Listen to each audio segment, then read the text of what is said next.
mushrooms, pink salt, and other spices. Texas cowboy dust also goes great with chicken, pork, vegetables, and adds a restaurant quality sheen to gravies and sauces.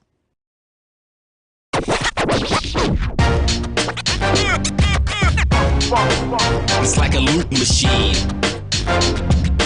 All around town, people trying to get down. Vanilla smoked sea salt seasoning is for seafood. The tarragon and fennel bring out the natural sweetness in seafood. I also use it in rice dishes, on yams, asparagus, blueberry pancakes, and believe it or not, chocolate chip cookies. Vanilla smoked sea salt adds a salty and savory component to sweet dishes that create a symphony for the tongue.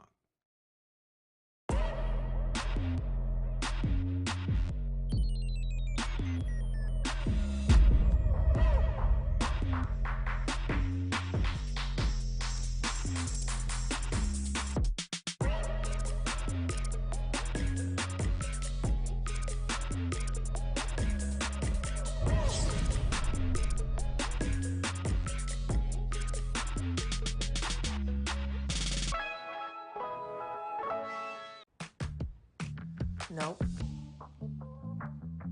Nope. Come on, him. Ooh, I like him.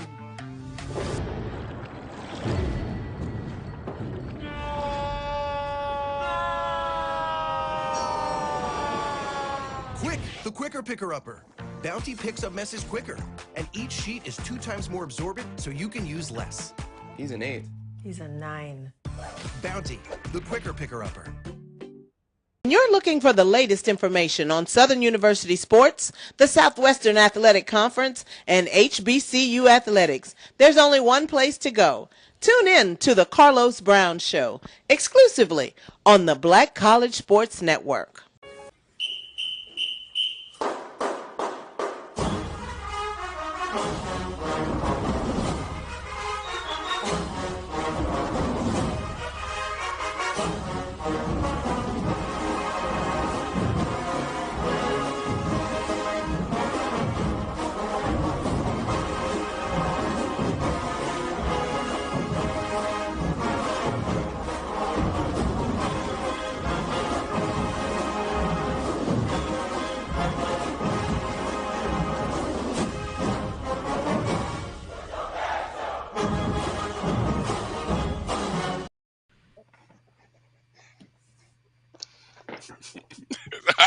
I don't know what that was, but hey, hello and welcome to a live edition of the ONG Strike Zone.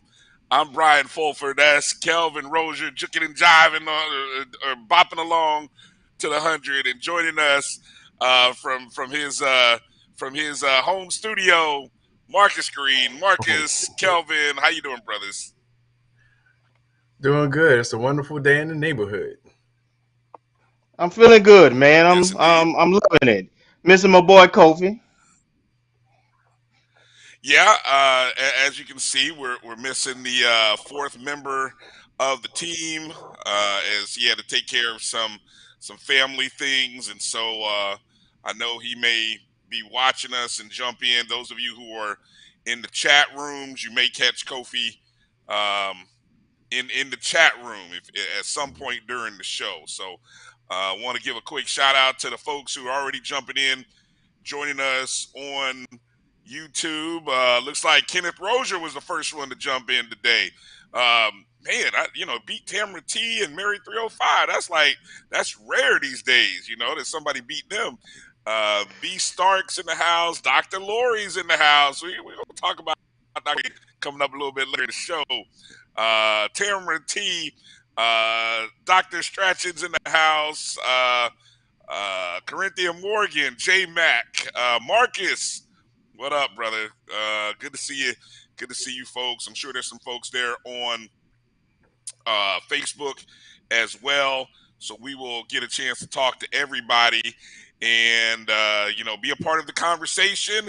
But don't get out of control, because Dr. Lori has the she's the sniper. So if you get out of sorts, she will defend hers. So and us. So just be aware. It's a place for rattlers, but others are welcome to come and participate, but don't get out of control. You know, that she will remind folks. So I love that about her. A lot of news to share regarding that coming up here a little bit in the show. We got plenty to talk about, man. I like guys. I like when we have opportunities to shake up the internet and shake up folks. And we did that again the other day. Over the past 24, 48 hours, a lot of folks in the SWAC, a lot of folks in Alabama have been in their feelings. So we'll talk about that coming up a little bit later. But we got football to talk about. We've got Rattlers doing things at the Combine we're going to talk about. We've got some sweeps to talk about. We did some sweeping and we got swept. So, I mean, it kind of par for the course, I guess, this time of the year, right? So we'll get into talking about all that as well. Again, want to remind you guys, go ahead and hit that thumbs up button on YouTube, Facebook. If you're watching the show on Twitter, go ahead and be a part of the show if you can by jumping into those chat rooms, or just simply hit the retweet button, share the show. Share the show with a Rattler. We got to start growing our numbers. We got a nice fan base, but let's go ahead and, if everybody commits to share the show with a Rattler or two every day, this thing's going to start to grow, and it's going to pick up momentum even more. So we appreciate all of your support.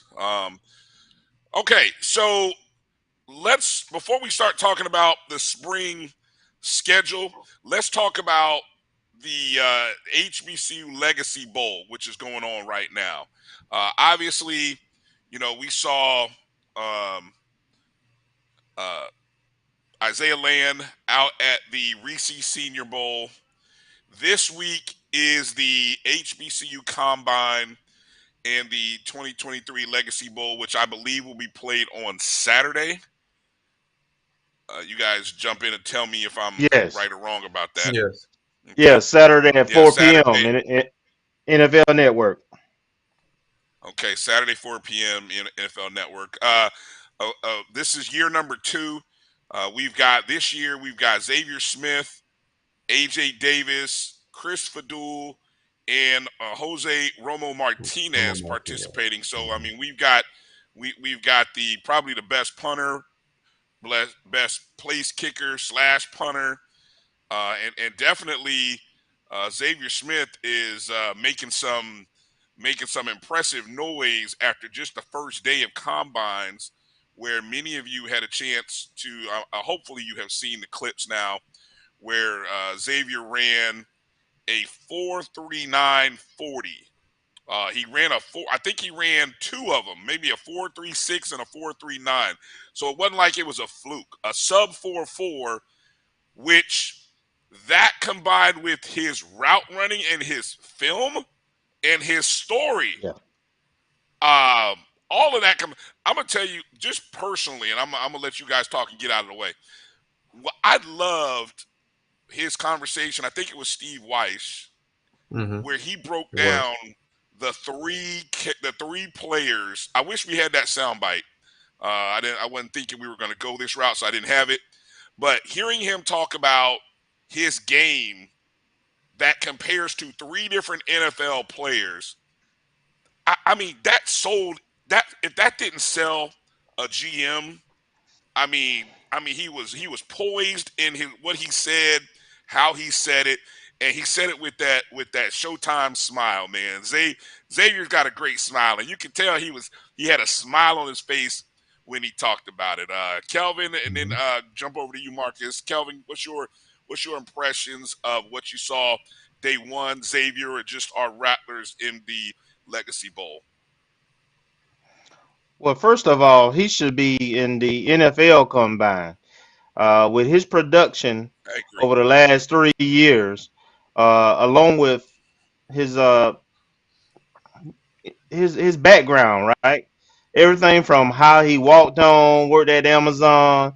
He's a self-made guy. He put in the work. He always has been productive, and he's played his best games actually against the best teams. I remember, what was it? He had about 17 catches against USF and probably 11 or so against Southeast Louisiana. So he's produced when he had opportunity. He had what 8 catches against North Carolina, I believe. Mhm. So his production is there, and I think the scouts wanted to see that time because of his size. And now that he's put up that those numbers in terms of that a sub 4.4, he checks all the boxes in my opinion. Now he becomes into the conversation because he can return kicks, punts. He's done all that. He can help you on special teams. I think he's potentially working himself into a late round pick potentially. Because I mean, you listen to him interview. He's articulate. He's a graduate. He does everything the right way, and he's an excellent teammate. So if, all he needs is an opportunity, and I think he's earned it. Hmm. What's your thoughts, Marcus? Agree wholeheartedly, and I'm just pleased at the growth that you've seen over the years, and it all came out in that interview with Steve Weish. I mean, that's this. I wouldn't say his first time on the big stage, but now you're talking to people who are NFL Network regulars at a combine, and you can just see the growth in terms of his presentation of himself.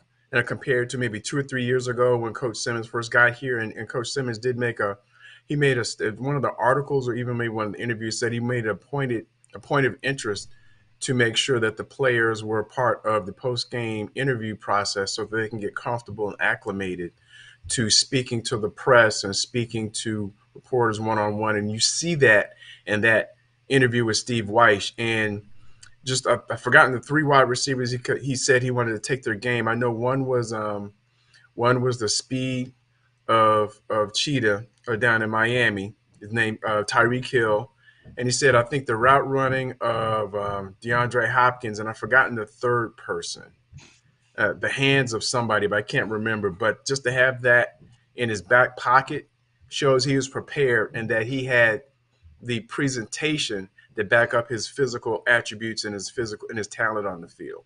So I'm looking forward to it. I know a couple of years ago I was thinking we'd have 3 or 4 folks uh, that were potentially draft worthy coming. This is pre-COVID, so I thought um, Xavier Smith was one. Definitely thought Marquise was one. Wasn't sure about Chad, but after 2019, I thought he was up there. If he came back from injury, and there was a fourth, and Chris Fadul. So I thought all four of them had a good chance, and it's good to see that at least 3 out of the 4 are potentially or in the process of realizing their NFL dreams. Yeah, if anybody, if anybody in the chat room has that exact quote, I think you got like pretty much 2/3 of it there. Um, Go ahead and post that because that was a winning quote. I mean, I expect to hear that quote that he gave over and over again. And I saw Tamara T mention that he was interview ready. Yes, indeed. Mhm. He was interview Yes. ready. You talk about great preparation there by not only Xavier, but whoever, whether it be his representation or maybe obviously maybe Coach Simmons or anybody there at FAM who helped him be prepared. He was 100% prepared for his day, Hmm. It was. and you're not gonna it's not luck. That's when I know there's this thing about when opportunity meets preparation, and so that's your shining case and example right there. Hey, Um, hey, Mhm. Brian, No, I haven't let me seen. let me add, Brian, that Yeah, Steve sure. Smith, Hmm. former NFL wide receiver great, as saw that too and noticed Xavier and is gonna do a segment on him Hmm. in the next week. I saw that.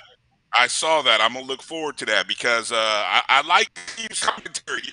Steve play. I mean, he's probably about the same size as Yeah. Xavier. To Yep. be honest, I mean, I don't think there's much difference in height factor of either of those two. So, there's a guy who, especially if he gets a chance to have a one-on-one. I mean, I can see Steve Smith. talking to Xavier and saying, "Hey, look, nephew, I mean, they got the same last name. I'm sure there's no relation, but I can see him saying, "Hey, look, I'm gonna tell you everything you need to be there," because I mean that kind of presence, attitude, and moxie is what Steve Smith Yeah. played with, and I mean, he was a damn good. Yeah. He might be borderline Hall of Fame receiver. Yeah. Steve Smith was. I don't know if he's got the wins or sort of the winning team behind him, but he is definitely a Hall of Fame caliber wide receiver, especially somebody under 6 feet tall. If you even go that Hmm.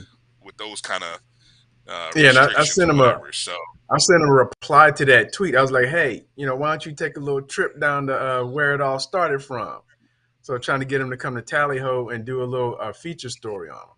He didn't respond, so I don't know if yeah, he's going to do it. But I at least yeah. send it out there. Well, hey, but he's already committed to doing more, Mhm. which is great, and that's what it starts. And so we'll kind of see what if we kind of keep our eyes open for AJ Davis, who I think is a quality good running back, and I think he showed some impressive skills against North Carolina. So we talk about guys playing against Division I and having a chance to shine. And I thought AJ did that, and it's hard for running backs, but he'll get a shot. And this for Jose Romo Martinez. I think what'll be good for both of those guys is that Greg Coleman is there, FAMU Hall of Famer, Black College Football Hall of Famer, the legend, one of the greatest kickers, punters in NFL history. He is there, and so I'm looking forward to seeing a segment come out where you have Greg kind of talking with Chris and Jose. So that should be pretty good. Should be definitely pretty good. 4 o'clock on Saturday is the game. I think FAMU is well represented. Obviously, we have 4 guys. I mean, that's like second most to anybody that's at the combine. I think there's a total of 36 different schools represented. So this thing is moving. Well done. All right. So and let me ask, Kelvin, you did mention Zay being a part of the regular combine. I know Isaiah Land is. I gotta imagine there might be an opportunity still to get an invite after this. I Tip, mean, maybe. typically there's one or two guys that might drop out, or there's one or two guys who deserving that they reevaluate going up to the combine, which is in March, in this year, and they they'll invite one or two more players sometimes, so it's possible. They had to be impressed with that time, and he already had all the other accolades, so it's possible, but all 30, however many teams were represented, are at the HBCU Combine. So we'll see. Mhm. No, another All right. thing, and this is more, Oh, go ahead. I'm sorry, just for Marcus. Go ahead. in general, one thing I was trying to assess, like even a couple of years ago, when you look at the NFL, they're giving some exorbitant contracts to quarterbacks, left tackles, and defensive ends, in the free agent market. So what, from my opinion, and we have to see if it bears out, but it's a boon or opportunity for HBCU players just because if you're given that much money, then you may have to be able to get quality players on the inexpensive end of the pay scale. So I don't know if that opens the door, but some of those like the salary cap, maybe 10, 15, almost 20% going to one or two players, then you got to fill the rest of the roster with quality players that may be on rookie contracts or undrafted free agents. So I don't know if that's another opportunity that presents itself just the way that the uh, the market is going in the NFL, but it may open the opportunity for more of our players to get drafted and make it to teams. All right. Speaking of guys who are looking at or playing professionally and opportunities and getting drafted and that, let's transition over to Jalen Spady, who made his debut this past weekend with the XFL's Orlando Guardian team. Um, He's an offensive lineman. I'm just checking the roster now. He's still on the roster, so that's good. Still made it through the first week. By all accounts, first off, did you all watch any XFL games this past weekend? I Kelvin did. I did. watched that Marcus, game and some other games. Yeah, yeah. I like How it. about you, I Marcus? You get did a not. chance? No, I did not. You Did did. not get a chance. Just busy, or you didn't have any desire to watch it? Just busy, running All right, around doing all right. stuff. That's fair. That's fair. That's fair. I got a chance to watch a little bit of it. I didn't get a chance to watch Orlando Guardians. Of course, I live in Orlando. We usually have pretty good spring football teams. Like we had a team when the NFL made a blip a couple years ago. We had a pretty decent team in a previous life with I don't think it was XFL league before that, the first XFL team. And unfortunately, by all accounts of people that I listen to, of all the 8 teams, the worst team was the Orlando Guardians. Now, I don't know if that's because they have a horrible quarterback in Paxton Lynch, who I don't know. Now, there's no reason why give me a name of an HBCU quarterback that the last couple years. Um, Glass. I have no idea why a Quill Glass can't get a shot in the USFL or the XFL. Maybe he Yeah, is in the U somewhere. Somebody I, tell me. I But think I think after he watching, is. is he really okay? Let me double Because check. whoo, I'm telling Now, you, there is some bad one young man quarterback play. from the young yeah. man from Bowie State from a couple years ago. I don't recall his name, but I know there Amir was a Hall. couple. Yes, and Is there he was on a questions roster as to anywhere? why. I don't know. Looks like the New Orleans Breakers, at least as far as December, signed Akil Glass in the USFL. Is that USFL? USFL. Okay. Yes, and this All was right. as of So he at Yeah. December. least So is I'll there. try to find All right. something. I'll try to find something closer. So the thing with Spady is Spady's an offensive lineman. He's blocking for Jermaine Martin, who we're very familiar with, All-American running A&T. back with the North Carolina A&T. That's the running back. Now, DeAndre Francois, who a former Florida State quarterback that then went to Hampton, he's at um, he's with the Orlando Guardians. So really, I mean, if they get rid of Paxton Lynch, I gotta imagine that he would get an opportunity, right? I would hope. I would hope. Yeah, yeah. Um, I watched about a couple of quarters of that game, Brian, and the offense for Orlando just wasn't creative, and it was a lot of Martin, and he's not an explosive back, he's a power back, so it was really yeah, predictable, and so that's why people were so down on him because it was boring. The offense was boring. yeah. Yeah, and I Um, think I'll double check, but I think the ironic thing is I think we offered him back in the day, offered Paxton who? Lynch. Paxton Yeah, we Lynch, 'cause I did. think Who's we? he was a wishbone or like a veer FAMU. quarterback out of Jacksonville, and we offered him. And I think he got a last minute offer to Memphis, Wait a and that was minute. his Wait a claim to minute. Wait a fame. minute. Rewind that. Rewind that. Rewind that. We meaning we FAMU. FAMU. Yep. Obviously under obviously what the previous administration. I'm Holmes. sure. Yeah. Earl Holmes, Oh Jesus. I think. Oh, 6'7". Man, he's bad. But anyway, so okay. Well, you know, eh, you shoot your shot. Sometimes the shot hits the back of the rim. So hey, and thankfully the ball falls outside off the net and not in the net rather. So yeah, we will keep an eye out on Orlando and hopefully who's the coach is it Terrell Buckley? Terrell Buckley. Yeah, Yeah. T Buck. Okay, so T Buck is the head coach. Okay. All right. Well, we'll see. First year head coach. Obviously, he's been coaching, but is a first year head coach, which is another interesting thing that I liked in the XFL. You got a nice mix of older guys, and you got about 3 or 4 former guys. Like you had T-Buck, you had Hines Ward, you got a couple other guys in there that are actual, Head coaches. former I NFL guys. think Reggie Barlow. Trying to Reggie be. Barlow coach. He might be in the I think it's the DC coach. USFL. Oh, he is. Okay. I know. He's at one one of point Pep Hamilton. He's what? He's in one of those leagues, but I think he just coached on Saturday. So I think maybe XFL because they played. It's like it was a low. Yeah, he's the head coach of the.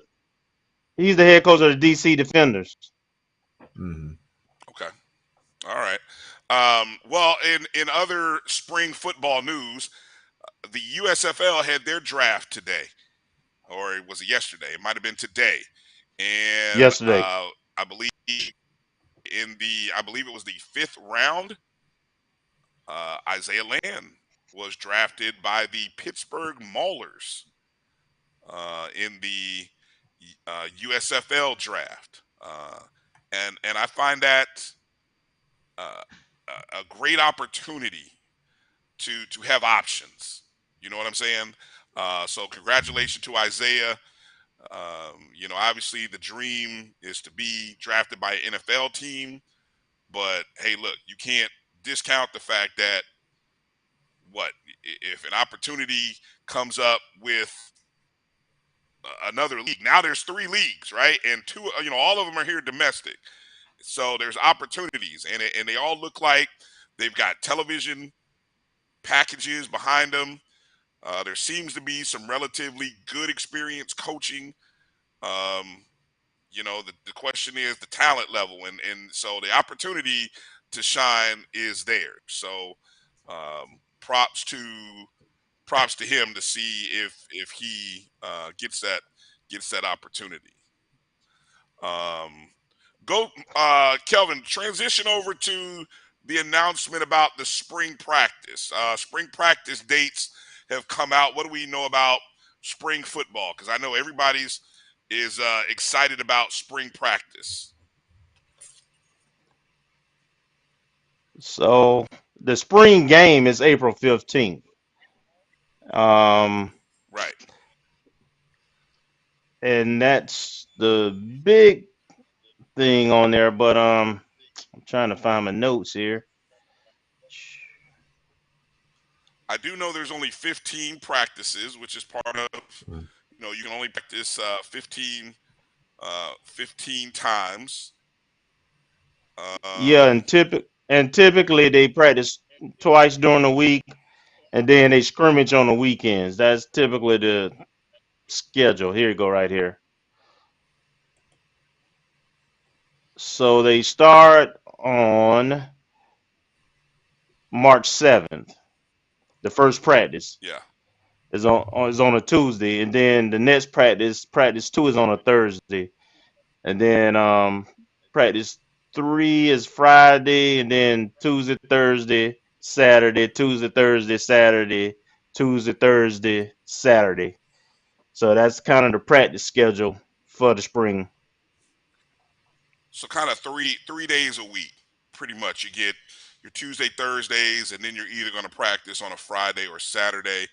I wonder if one of those Saturdays even includes the scrimmage. Normally there's a scrimmage that will be closed somewhere towards the end. Obviously the April 15th date will be the open orange-green game, but there's usually a practice. Yeah, I'm pretty sure he'll. Yeah, I'm pretty sure he'll keep it closed those 2 Saturdays before. Typically they scrimmage. That first Friday they won't be scrimmage because they still be going through orientation process and conditioning. So starting with that second week of practices and that first Saturday, that's typically, and they do the same thing in the spring. In the fall also. When they get to Saturday, of the next week. Once they get through with conditioning, they start their scrimmages. All right. So I'm thinking we're So looking at we've the got schedule. It looks like March 25th and April 1st. Those are the two Saturday practices before the final scrimmage. yeah. Marcus, one of the things that I know J Mac has kind of jumped in there, and one of the things that we talked about doing is kind of talking about some of the positional competitions that we expect to see. So I know that's something that I don't know. Have you started breaking that down? Have you started going down that rabbit hole yet of looking at some of the battles? A little bit, not in depth. I did read the article today by Gerald, so I don't want to, I don't want to follow too much around his path. But I mean, he pretty much hit it on the head. Where I mean, quarterback, everything goes well. Jeremy should be a clear number one. Most of the offensive line is returning, so we're basically looking at replacement for Zay, and I think we have enough wide receivers. Maybe not an exact duplicate, even though the young man that transferred to University of Buffalo seems to have the same physical stature and perhaps the same speed. So there may be something there. But the biggest thing is probably running back and who's going to be doing the punting and the kicking. Because FAMU has a long history of a solid special teams. And then going back to way back when we had during the Ken Riley days, or even before. So who's going to be our punter if the transfer coming in? He was basically in the final running for the punter of the year. He made the semifinals for punter of the year at the FCS level before he transferred. So I would assume that he's pretty much a shoe-in unless something happens. Place kicker, that's going to be the probably the biggest contest in terms of consistent production from a particular unit that we need to replace. So we have two redshirt freshman kickers. The young man from Jack Brooks Jack. from Tallahassee Leon. And he's also competing with Leo Zuazo who's I guess has been here a couple years from Miami Northwestern, and then we signed the freshman kicker from McClay, Michael Smith. So I'm thinking they're going to battle it out, and we're going to need one of them to be real consistent to make sure we get the same level of production. And so I'm thinking that and running back. I mean, we have, Jalen McLeod is gone. AJ Davis is gone. And so it depends on whether we're going to elevate or make one of the returning incumbents the starter, either Terrell Jennings or whether someone else steps up to the plate. We had a lot. In the mix. Yes, Jennings he's been in the mix for like now 3-4 years now, 3-4 seasons.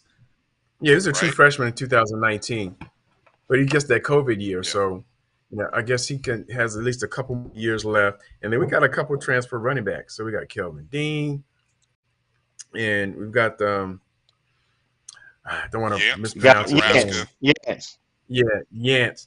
And so that's wide open. And plus, we still have coming back from injury, Leland Wilhoit, who's playing a kind of a hybrid wide receiver role, almost like Zende Ray a couple of years ago.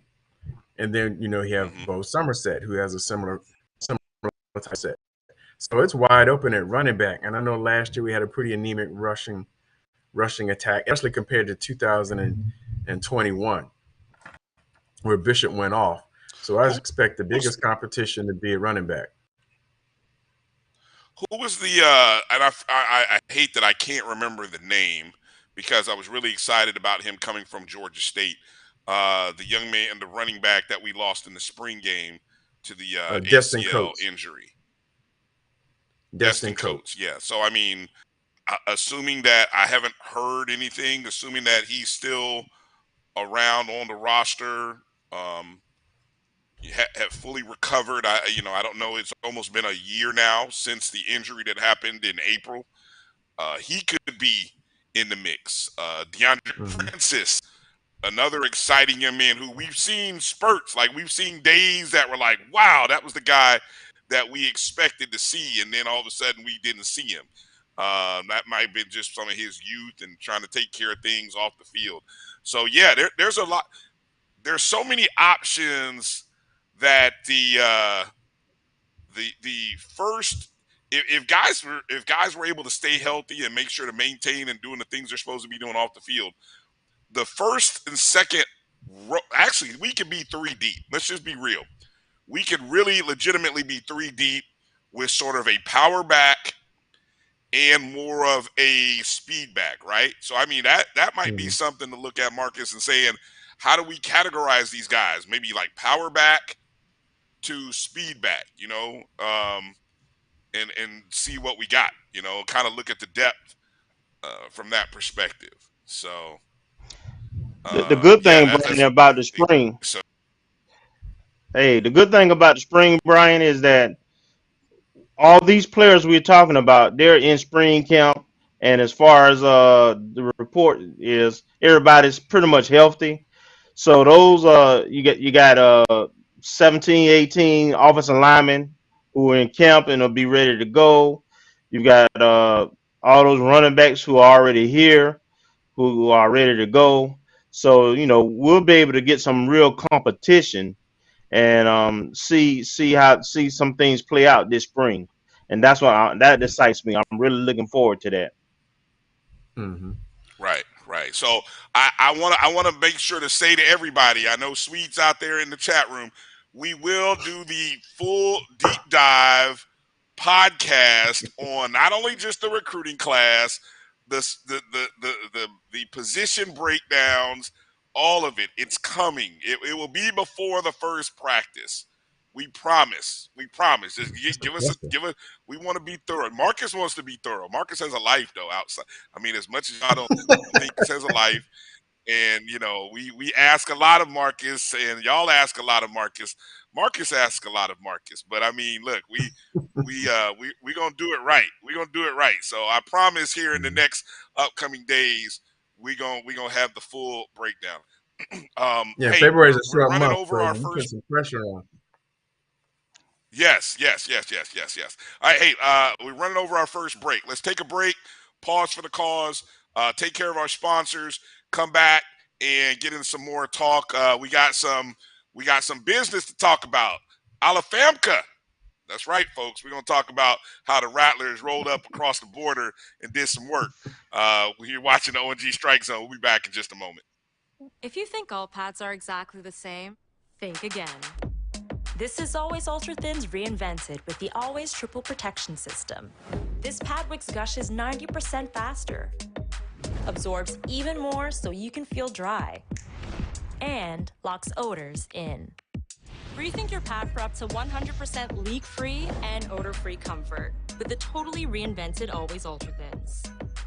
This is always like never before.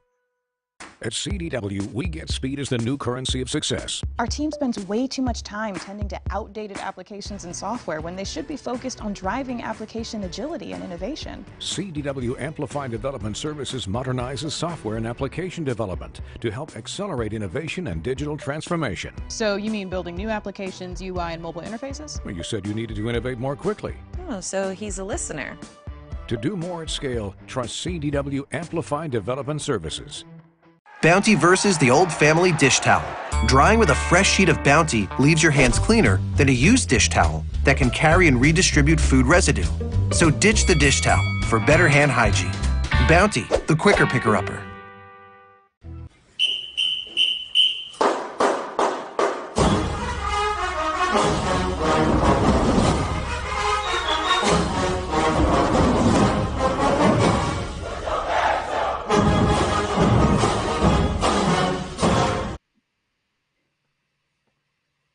All right, welcome back to the ONG Strike Zone. Brian, Kelvin, Marcus, and Kofi is out for today, but may be joining us in the chat room. He's taking care of some family business today. Hey, before we get going and too far into the show, let me make sure to give a shout out and mention our sponsor and tell you guys about the second annual Black Business Expo Tallahassee, which will take place on February 25th. That's upcoming this weekend at the Moon, and is brought to you by Mega Ace Media and the Tallahassee-Leon County Office of Economic Vitality. Black Business Expo will feature financial institutions, agencies, and larger businesses looking to partner with your Black business. Tallahassee Mayor John Daly and Leon County Commission Chair Nick Maddox, special guests for the event, and they will be there to hear what goes on in our businesses. We'll give out $15,000 in grants, and you certainly know we could all use that extra cash this time of the year. For more information, visit us online at bbetally.com. That's bbetally.com. And joining us later in the show in the second half of the second hour will be Vaughn Wilson of Mega Ace Media and HBCU Game Day. So we'll get a first hand. We'll get a chance to talk to him about the expo, and also, we'll get a chance to get Vaughn's thoughts and comments. Of course, his coach Ken Riley is going into the hall finally, and those of you who know, Vaughn has been right there with Ken Riley II, and one of the strongest advocates, and using his abilities and platforms that he has to really try to make sure the drive to get Ken Riley into the Hall of Fame happened, and he was pushing well before Coach Riley had passed on in 2020. And but that day is, so I know that day is arrived, and so I know Vaughn will be in Canton that weekend. So we'll kind of, it'll be fun to kind of talk to Vaughn about that, and get some thoughts about Coach Riley, and just hear that kind of stuff. So shout out to Vaughn, who will be coming up a little bit later. Okay, so let's any other talking points you guys want to hit on regarding football before we kind of transition into some other sports? Yeah, you guys hearing? we were talking during the break. We do have a position, wide receiving position, that coach, that is still open. The scuttlebutt is that they've zeroed in on a candidate, and the I's are being dotted and the T's are being crossed. I'm familiar with the names, but I won't. We won't reveal it until it's a little farther down in the process. But it will be somebody who's experienced, it will be somebody who's experienced, who's coached both at the high school as well as at the college level, and played at the college level, FBS level. So I'll leave it there. Mm-hmm. Yeah, we know which we know where our bread is buttered. Put it like that. So sometimes sometimes we want to break news, other times we want to kind of let news happen and share it. So this is one of those situations where we're not going to try to be the first one out the door with the news, not like the schedule stuff, but which again I maintain was completely surprising. It was a last minute thing that came out. We were just so excited, we just had to share it. I'm sure had we talked about it offline, we probably might not have shared it, but we did, and anyway, so it was kind of fun for a week. We'll do it again. All right. Yeah, well, I'm sure we will. For sure. Hey, one thing I will say, that doggone Lincoln of California, man, they popping up on everybody's schedule, though. That's what I will say. They popped up on Tennessee State's schedule. They popped up already on Texas Southern. They're gonna be fighting with VUL for the most HBCUs on their schedule. I know. Pretty much. That's one thing to be VUL of the West Coast VUL. Exactly. Yeah. You can't get VUL. Go get Lincoln of California. They need a game. So I mean that's what's going down. All right. So we got to talk about our teams of the week. Busy weekend in FAMU. We got we had basketball, we had tennis, we had baseball, we had softball, we had track and field, golf. A lot of teams did well, a lot of teams didn't do too well. Bowling. So we got bowling. Yeah, bowling even had so everybody seemed like a lot of work was out there. And so before that, first off, shout out to Josh Padilla and the any and everybody involved with the FAMU athletics and sports information for getting work out. This is a nightmare season for SIDs across the board, and especially at, I don't know, low staff, low resource schools, whatever you want to call it, especially HBCUs. HBCUs are working, whether it be D2s, D1s, everybody is working. And, we know a lot of these guys and gals. And so I just want to continue to applaud them. And whenever you guys get a chance to applaud the SIDs, please do so. Please retweet their work. Let them know you appreciate their work.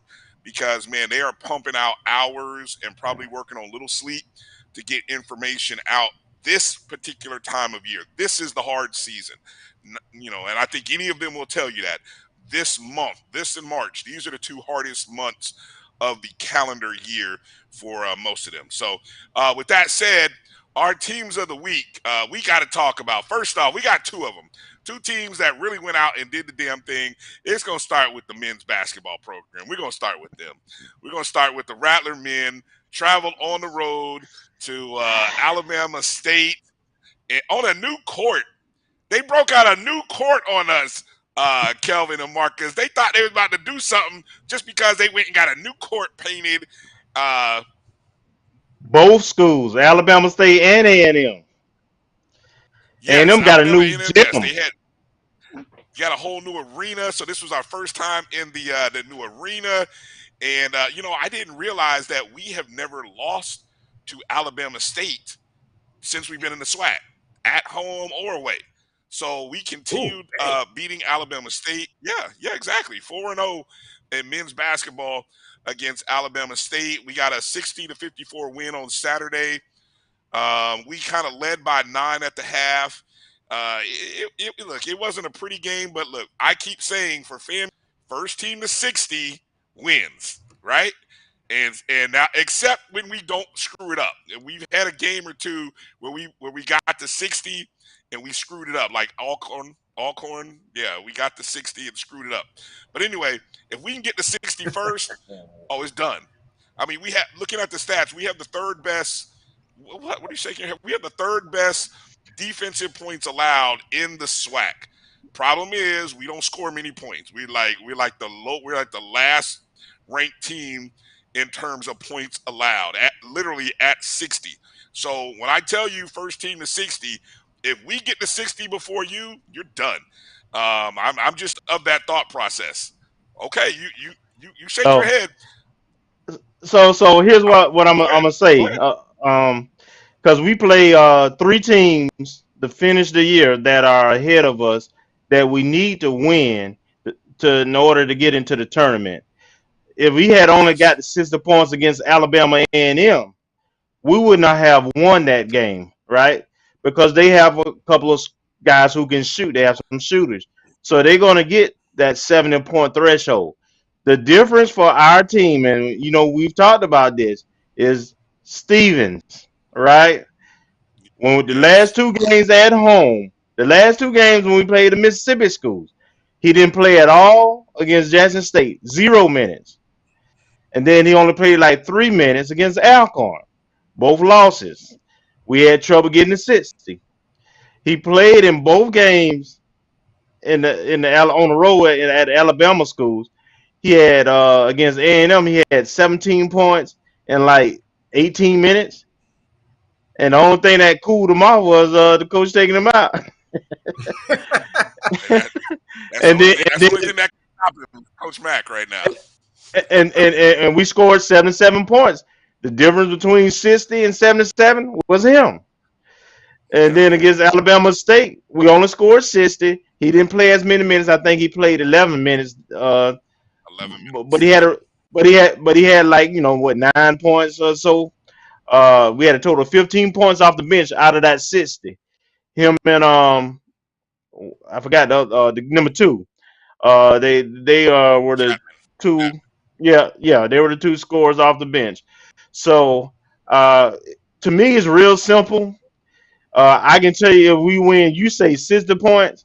I can tell you we win it when I look at Dominguez Stevens minutes.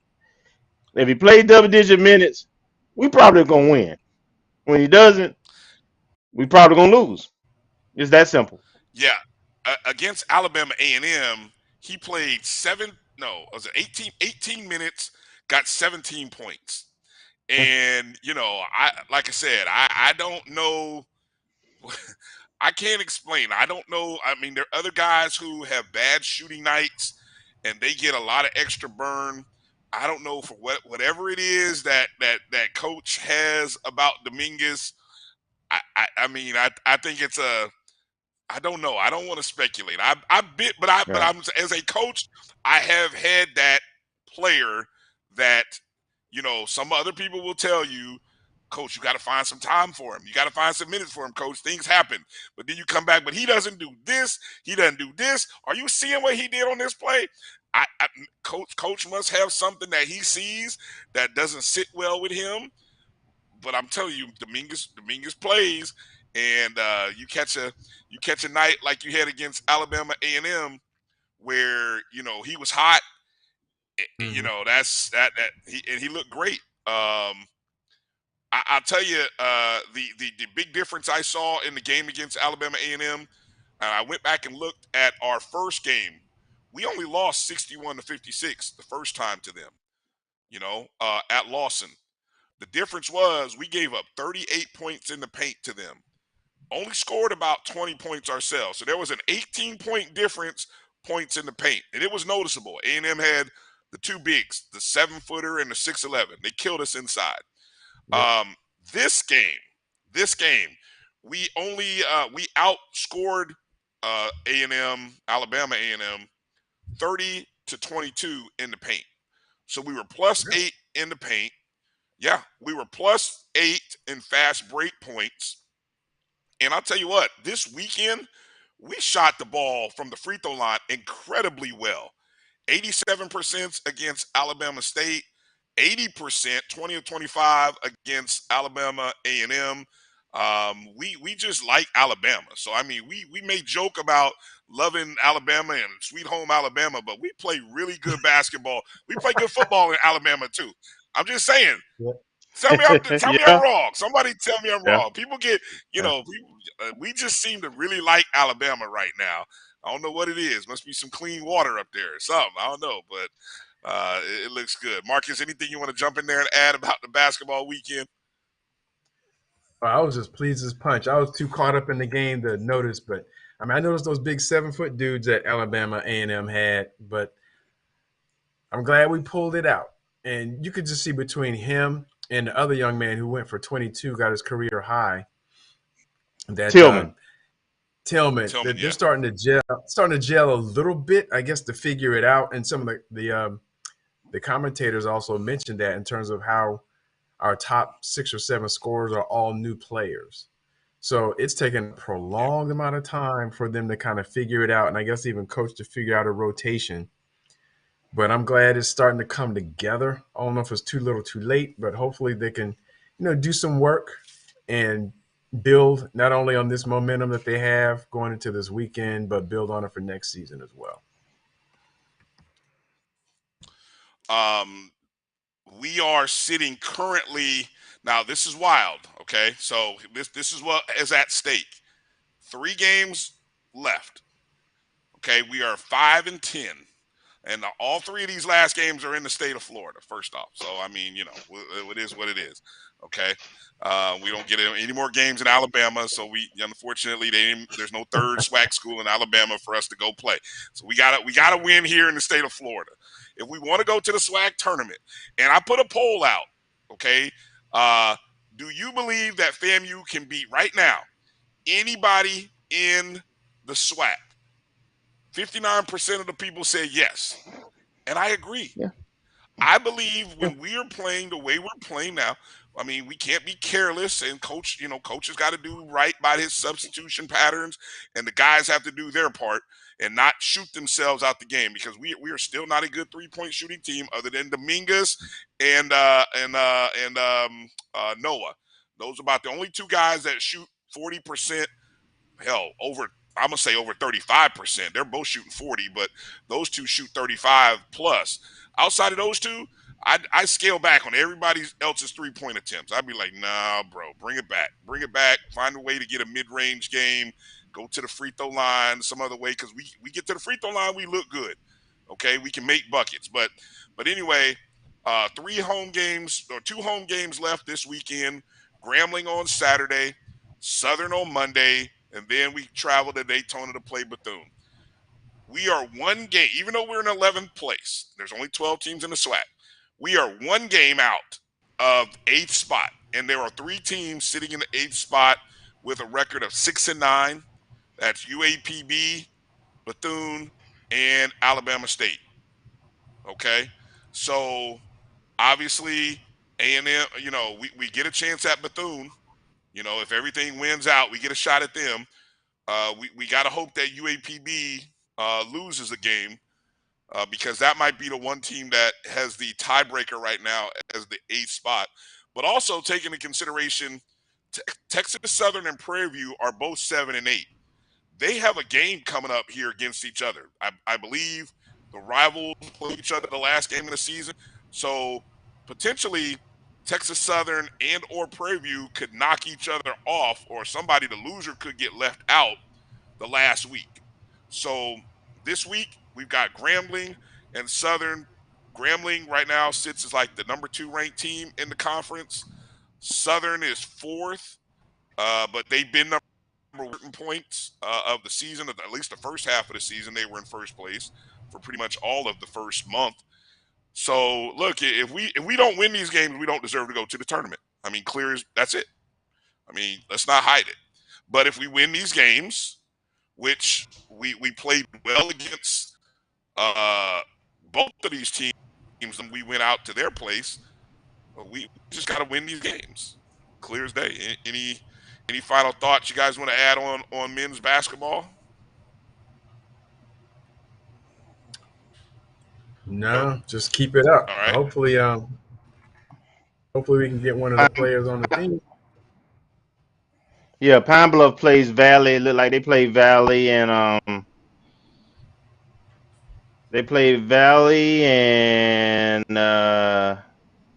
Texas. No, they play Valley and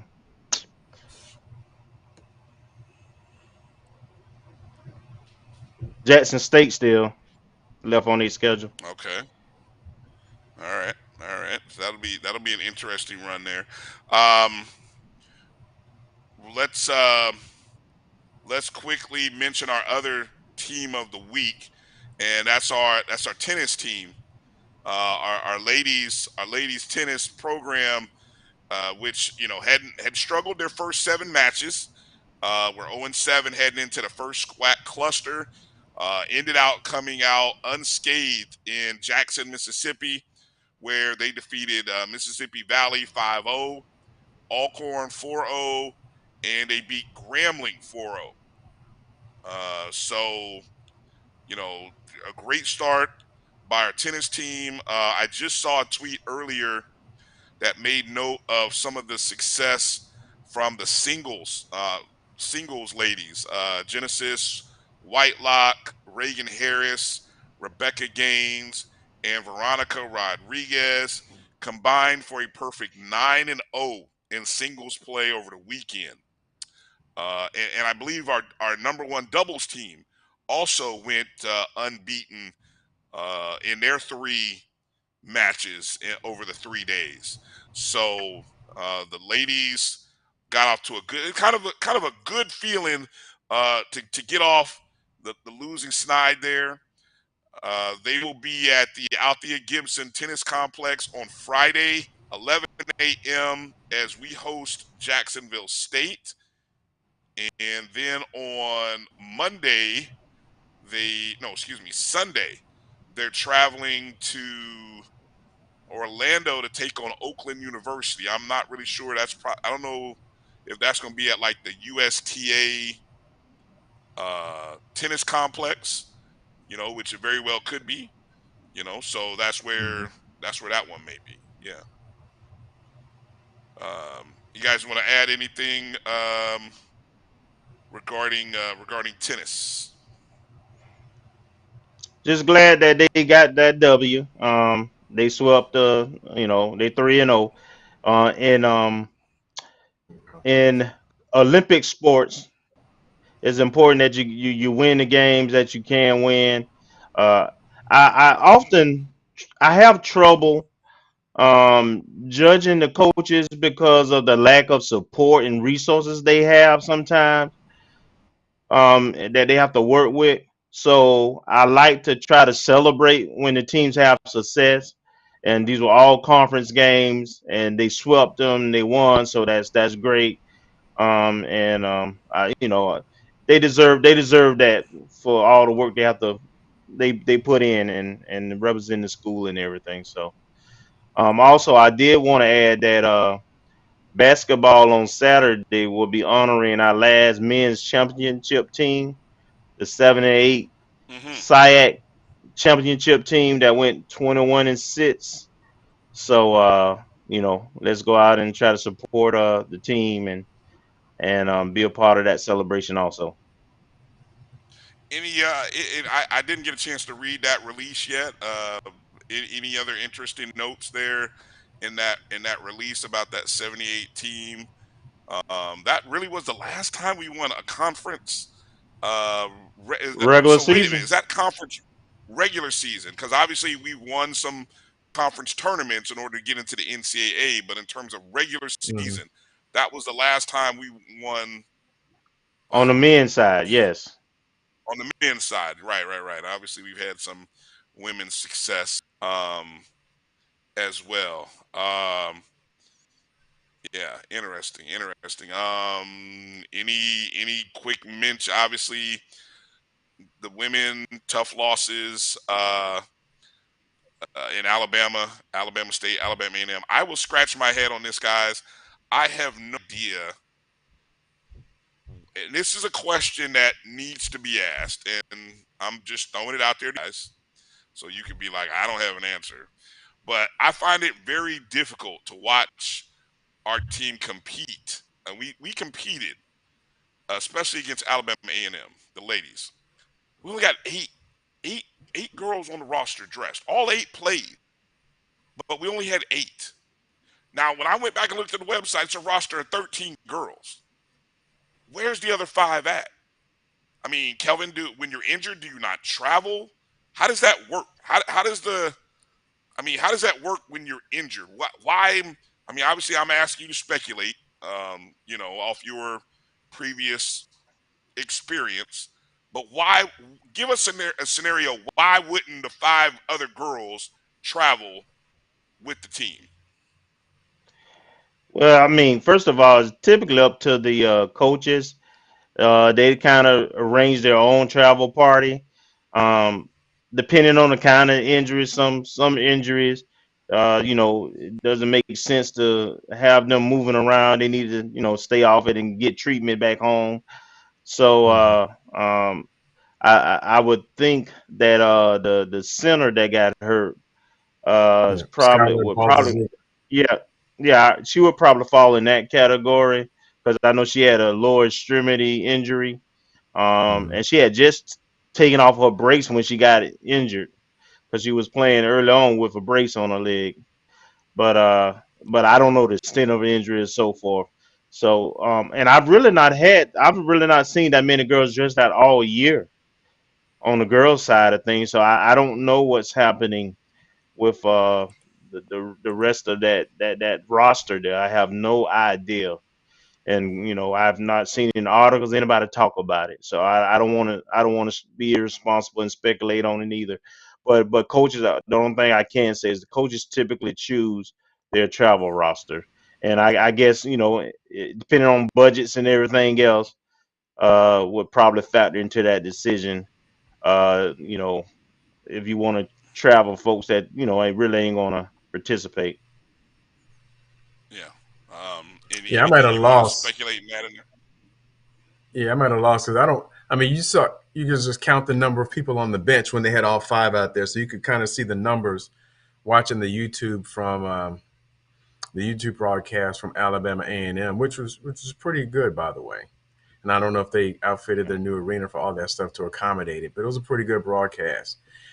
But you just see it's like, and then during the game I was flipping to the roster and seeing like the first five people on the roster are the ones that are missing. I mean, not that there has any correlation, but you see Mallory. I think Mallory Brooks. Haven't seen her in a while. Skylar Baltaziger, if I pronounce her name correctly. The young lady, Jamarian Blair, I believe she's a second-year guard from Cleveland area, or Cleveland, Tennessee. Haven't seen her in a while. She wasn't on the bench as far as I could tell. And there are two other players are like, just in terms of depth. And so that means we're running, a shallow rotation. And that means that our two guards are out there just like for the majority of the minutes. So when do they get a break? When do they get a breather? And you could just see even the performances that the last few games, especially the last two against the Alabama schools, it's like I think we had leads like in the third quarter or at least going into halftime, we were close, or leads in the third quarter. And I would just imagine that fatigue and just the whole stress of having to play an entire game with little breaks and no substitutions at various positions just takes a roll. Plus, you're giving up size because Mallory Brooks is like 5'11", and Skylar's like 6'2". So those are two of our bigger players. And so I think Stacia Allen's the only one. Stacia Allen and maybe one of the Canadian transfers, maybe the only ones that are over 5'10". Yeah. So you're giving up height and depth. Yeah, I just it's just one of those things. I keep wanting to see more more players and more. I don't know, health, nutrition, injuries, injury bug. Why does it keep happening? I don't know. Those are questions that I guess I'd have to be there every day, being able to ask questions to kind of get a better feel for. I will say this to the, as we come up on the last 3 games of this season for our women's basketball program, they are competing. And I know everyone wants more. We want wins. We want championships. I get it. But let me just say, with any coach coming in, you would give a coach 3 seasons, and you would say that hopefully by year 2, you're starting to see a team turn the corner, and year 3 be the team that this coach envisioned it to be. I believe that's still in play. I know Coach Pillow still has a year left on her, maybe even 2 years left on her deal, because it got extended because of the COVID year that was lost. So this is the end of year 2. And I think she's got a solid base that if she can build and add to this solid base of girls this year, you're looking at an even bigger improvement next year, where, yes, we are a tournament level team. We are a mid 4, 5 seed, 6 seed team next year. Yeah, I'm saying it. I'm not predicting that we're going to turn it into Jackson State or Alabama State overnight. I know I'm starting to get long-winded. I got you. So I'm about to wrap it up. I'm talking to the crowd that wants to make changes. I'm talking to y'all. I'm just saying, trust the process. There is a process in place. Trust the process. Let Ain't it nobody. happen. I ain't heard that. I'm here and I go to the games and I ain't heard nobody ask for no changes. I ain't heard it Nobody once. saying that at the game. They not. They get what they do is they get in their car and they get on their phone and they fire off tweets and then quote retweet pictures of other coaches in other places. Oh, hey, this would look like a good option for FAMU. Yeah, no, they're not gonna have the guts to say it at the game. No, they're not gonna say it at the game. That's what the internet and Twitter and You YouTube is for. you must don't know Rattler Nation. Evidently, you don't know Rattler Nation very well. Not at They all. ain't scared. Not at all. They are not scared. Okay, somebody say it then. Somebody, if you say it with your chest, if you really feel that way at the game on Saturday or Monday, but I bet you ain't got the guts. I'm just saying it. All right, let's go to a break. Come back with a little more news and notes. And coming up at the bottom of hour 2, we're gonna have a conversation with Vaughn Wilson. So hang in there with us. You're watching the ONG Strike Zone. We'll be back in just a moment.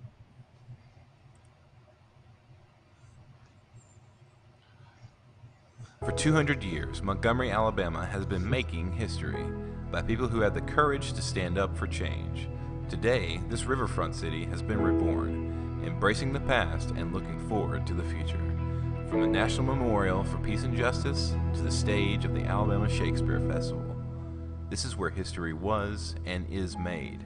We are proud to call Montgomery home, and together, we can be the change.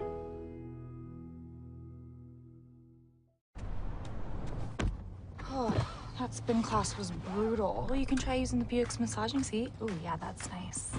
Can I use Apple CarPlay to put some music on? Sure, it's wireless. Pick something we all like. Okay, hold on. What's your Buick's Wi-Fi password? Buick Envision 2021. Oh, you should pick something stronger. That's really predictable. That's a really tight spot. Don't worry, I used to hate parallel parking. Me too. Hey. Really outdid yourself. Yes, we did. The all-new Buick Envision, an SUV built around you. All of you. Now, you can't live in Texas and not have a good red meat blend. Texas Cowboy Dust is designed for steak and other red meats. It's out to be my most popular spice blend, made with onions, peppers, ground mushrooms, pink salt, and other spices. Texas Cowboy Dust also goes great with chicken, pork, vegetables, and adds a restaurant-quality sheen to gravies and sauces.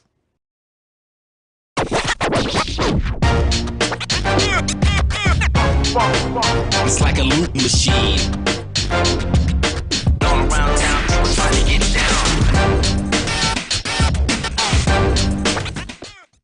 Vanilla smoked sea salt seasoning is for seafood. The tarragon and fennel bring out the natural sweetness in seafood.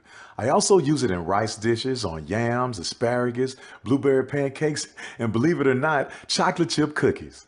Vanilla smoked sea salt adds a salty and savory component to sweet dishes that create a symphony for the tongue.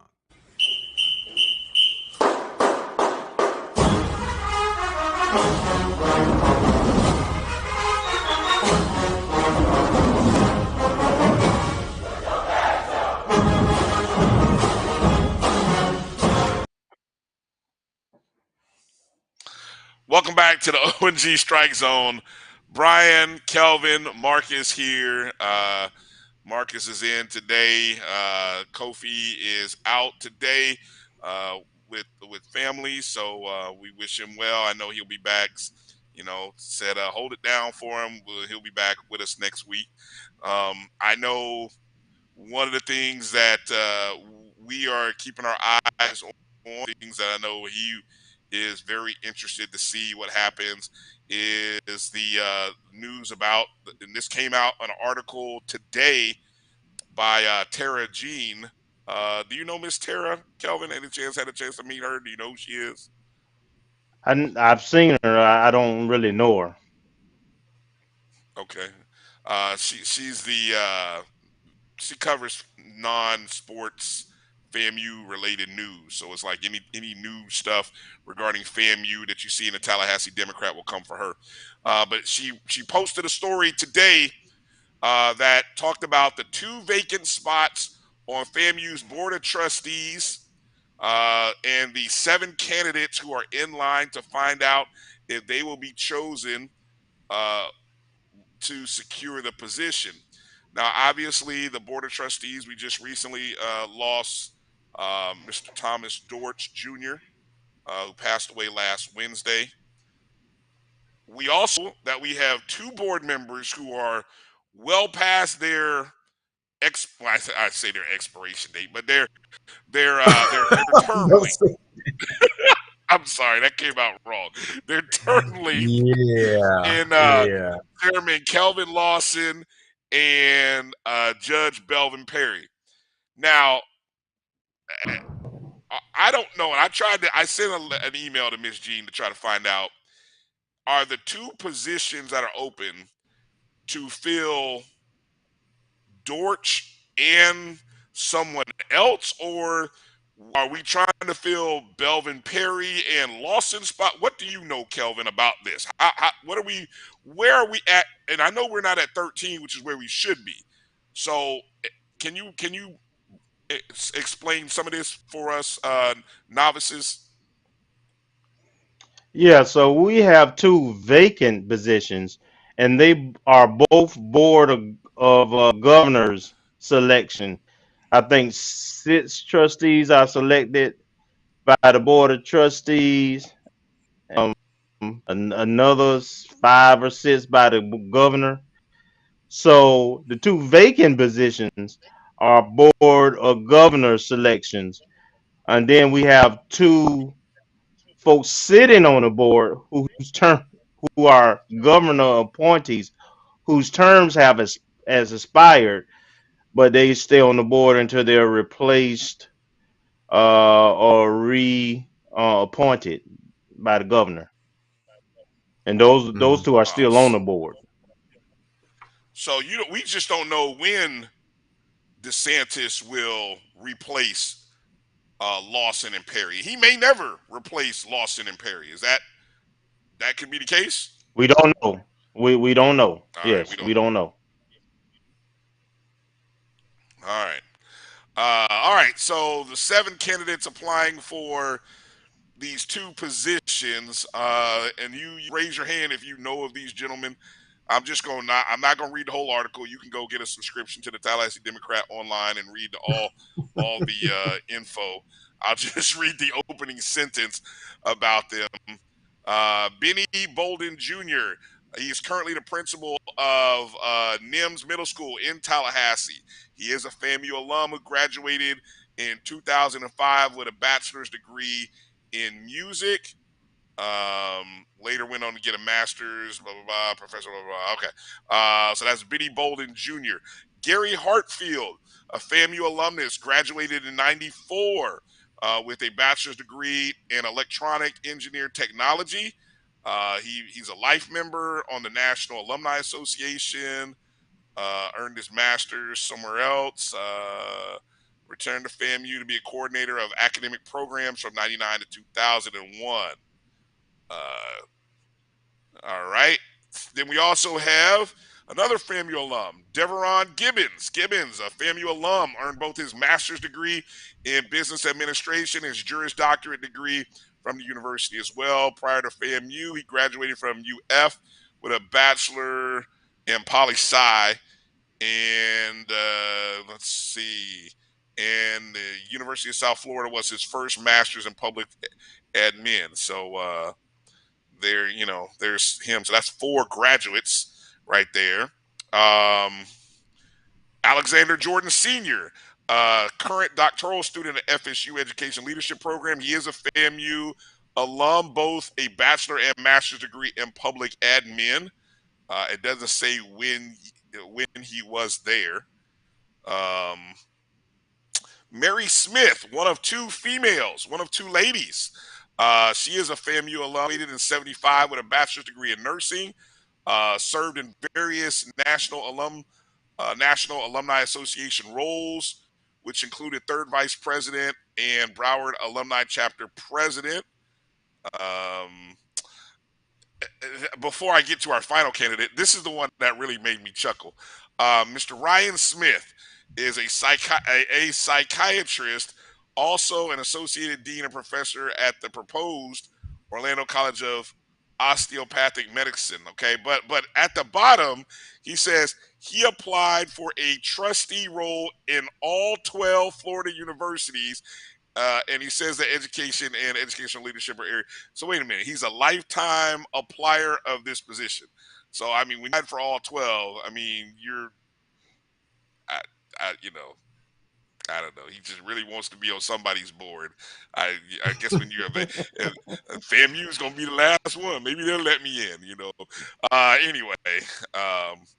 So he's not an alum.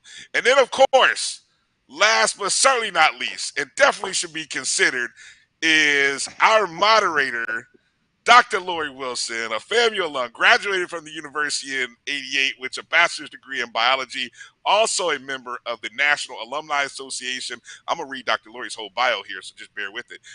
Wilson went on to earn her master's in public health from Eastern Virginia Medical School and her doctoral degree in dental surgery from Meharry Medical College. She is currently a dental director at Medical Advocacy and Outreach in Montgomery, Alabama, and she believes the most important role of a trustee is, quote, to be a strong advocate for higher education. Our own Dr. Lori is one of 7 candidates,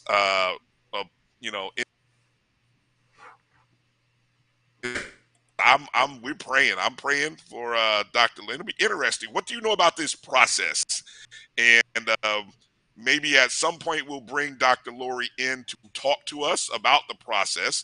But what do you know of the process right now, Kelvin?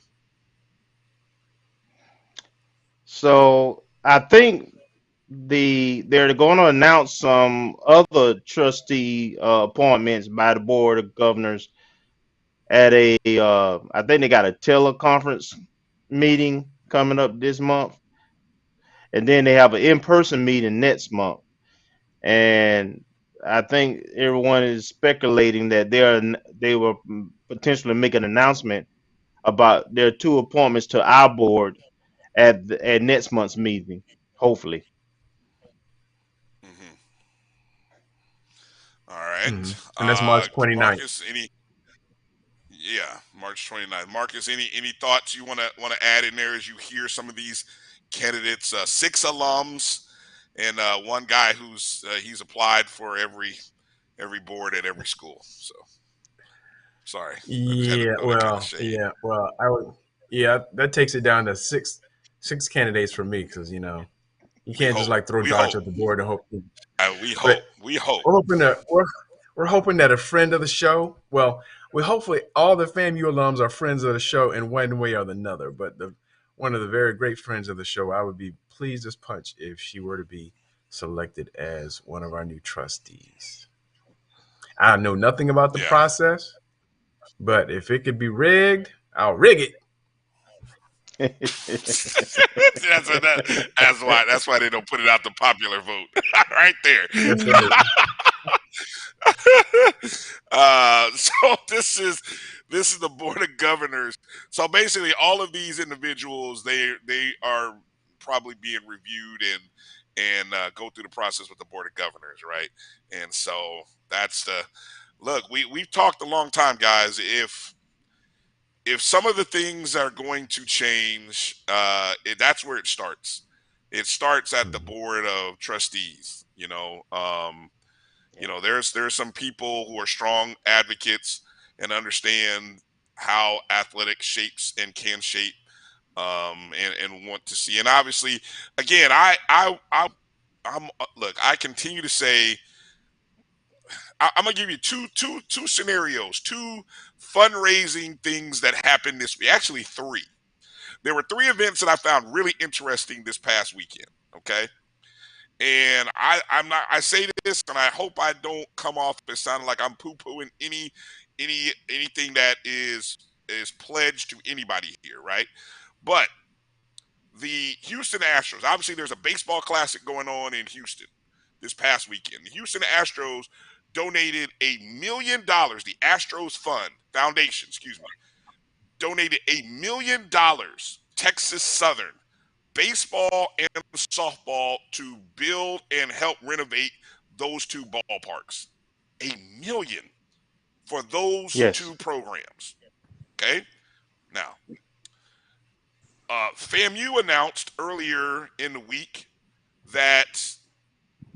Which oil company was it? That was BP. BP was donating $1.35 million. That number may be accurate, off by a hair, but I think it was 1.35 to Florida A&M University. Of course, we saw a president up there smiling, taking money. Hey, here's a check. Yeah. We saw all of that. Okay, and I mean, Great quote by GE. Hey, we know FAMU students. I'm paraphrasing here. We know what we get when we go to FAMU. We get great students who can help us, produce more oil and make more money. I'm paraphrasing, right? Something to that effect, right? Okay.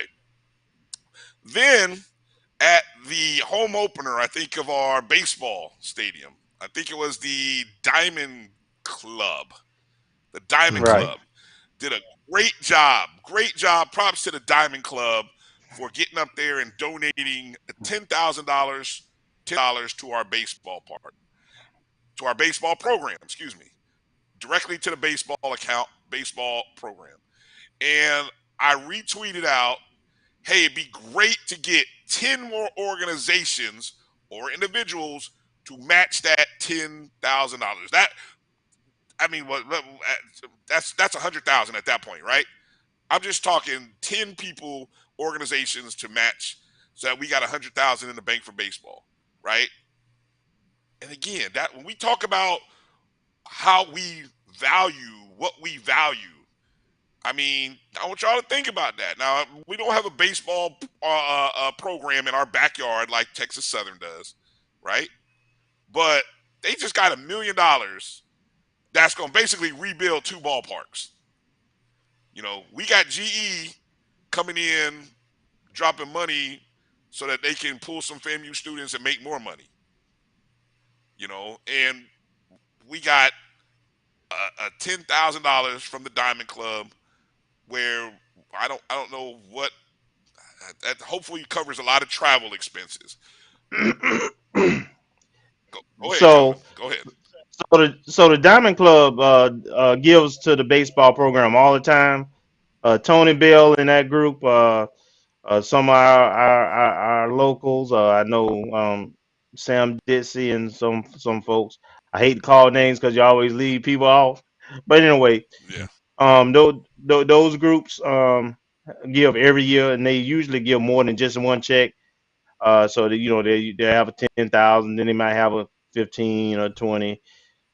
So they do a really good job, that group, in raising money and trying to help. But to your point, 2 things, right? Thing number one, um, we need our administration and our board members to value athletics and to solicit those kind of gifts that you just mentioned for athletics. There's a lot of pathways and ways to get funding for academic, and it's not a either or proposition. We can do both equally well, and we actually get a significant return on investment, because when we're on TV, basketball, baseball, football, and we in those major markets, the March 100, whenever they out there, that kind of visibility is what built our brand. That's how most people outside of academic and maybe a few in corporate America, most people are familiar with our alumni and our tradition, our iconic programs, and the band program, and of course our athletic prowess, particularly football. And so I don't know why there's a disconnect, and we don't do more to pump resources in the athletics, especially in today's times, where you have a championship level program, and we see what that does in terms of enrollment and the academic side of the house, right? So even with the media TV deals out there now and opportunities, we're seeing schools that coming off of the COVID year, after the COVID year, who are experiencing double digit. I know they're Power Fives, but but the point being, people are experiencing in their athletic department double digit um, um, um, increases, where their net profit is in double. I mean, 10 11 millions. One being right across the track, railroad tracks from us. So so there is a lot of reasons to invest in athletics, and how this show started. That's the premise of this show. We wanted to educate and be a voice to Rattler Nation and bring information that people don't necessarily talk about, that we don't get from our administration. And I wanted to tell you, Brian and Roy, who's producing today, and Marcus, that I was at the baseball game, all three games, at some point this weekend, and there was an older gentleman that came up to me. I was speaking to someone he was with, who I was familiar with, and they were asking him, different questions about, different things, and just chatting. And when we were ending the conversation, the gentleman was like, "Man, I love your show. I love what y'all doing, man. Y'all educating us."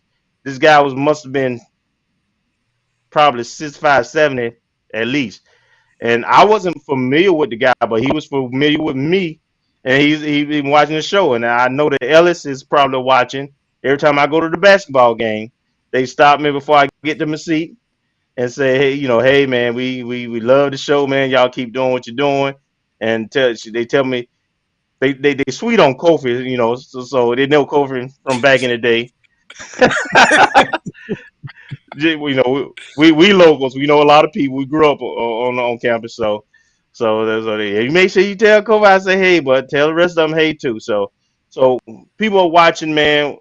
I think we do the universal service, and we just got to continue to educate, and hopefully that includes our administration and our board. Well said. Well said. And again, I want, I love the donation. I want it to be a challenge. Like I want to see, and I love the fact that I think our AD Sykes even retweeted it. I want 10 other people to match what the Diamond Club did. That's where we need to get to. Like, we see a donation like that, I need 10 other folks to come on and match that for baseball. But let's get ready to take a break. Coming up on the other side of this break, we're going to talk to Vaughn Wilson of Mega Ace Media and HBCU Game Day. We'll get a chance to talk to him about the Black Business Expo coming up this weekend, as well as his thoughts on his coach finally getting into the Hall of Fame. That's Ken Riley, Coach Ken Riley. We'll talk to him. We'll talk to Vaughn coming up on the other side. You're watching the O&G Strike Zone. We'll be back in a moment.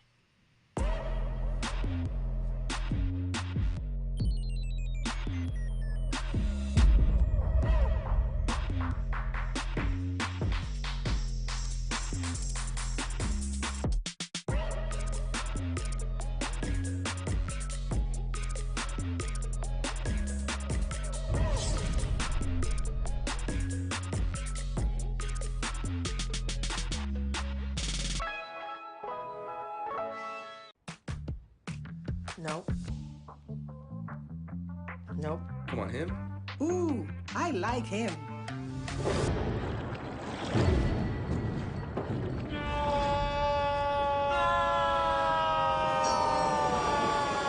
Quick, the quicker picker-upper. Bounty picks up messes quicker, and each sheet is 2 times more absorbent, so you can use less. He's an 8. He's a 9. Bounty, the quicker picker-upper. When you're looking for the latest information on Southern University sports, the Southwestern Athletic Conference, and HBCU athletics, there's only one place to go. Tune in to the Carlos Brown Show, exclusively on the Black College Sports Network.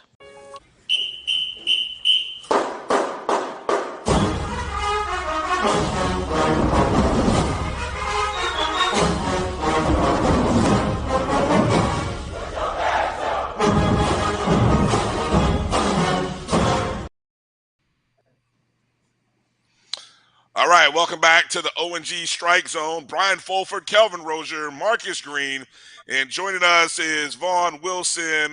Vaughn, thanks for joining us tonight. How you doing? Thanks for having me, man. I've been watching the whole show. Wonderful. So let me get the read in first while we're coming back out of the break. Let me get the read in, of course. Vaughn's going to tell us more about the second annual Black Business Expo Tallahassee, which takes place on February 25th at the Moon and is brought to you by Mega Ace Media and the Tallahassee Leon County Office of Economic Vitality. The Business The Black Business Expo will feature financial institutions, agencies, and larger businesses looking to partner with your black business. Tallahassee Mayor John Daly and Leon County Commission Chair Nick Maddox are the special guests for the event, and they'll be there to hear what goes on in our businesses. We'll give out $15,000 in grants, and we can all use a little extra cash this time of the year. For more information, visit us online at bbetally.com.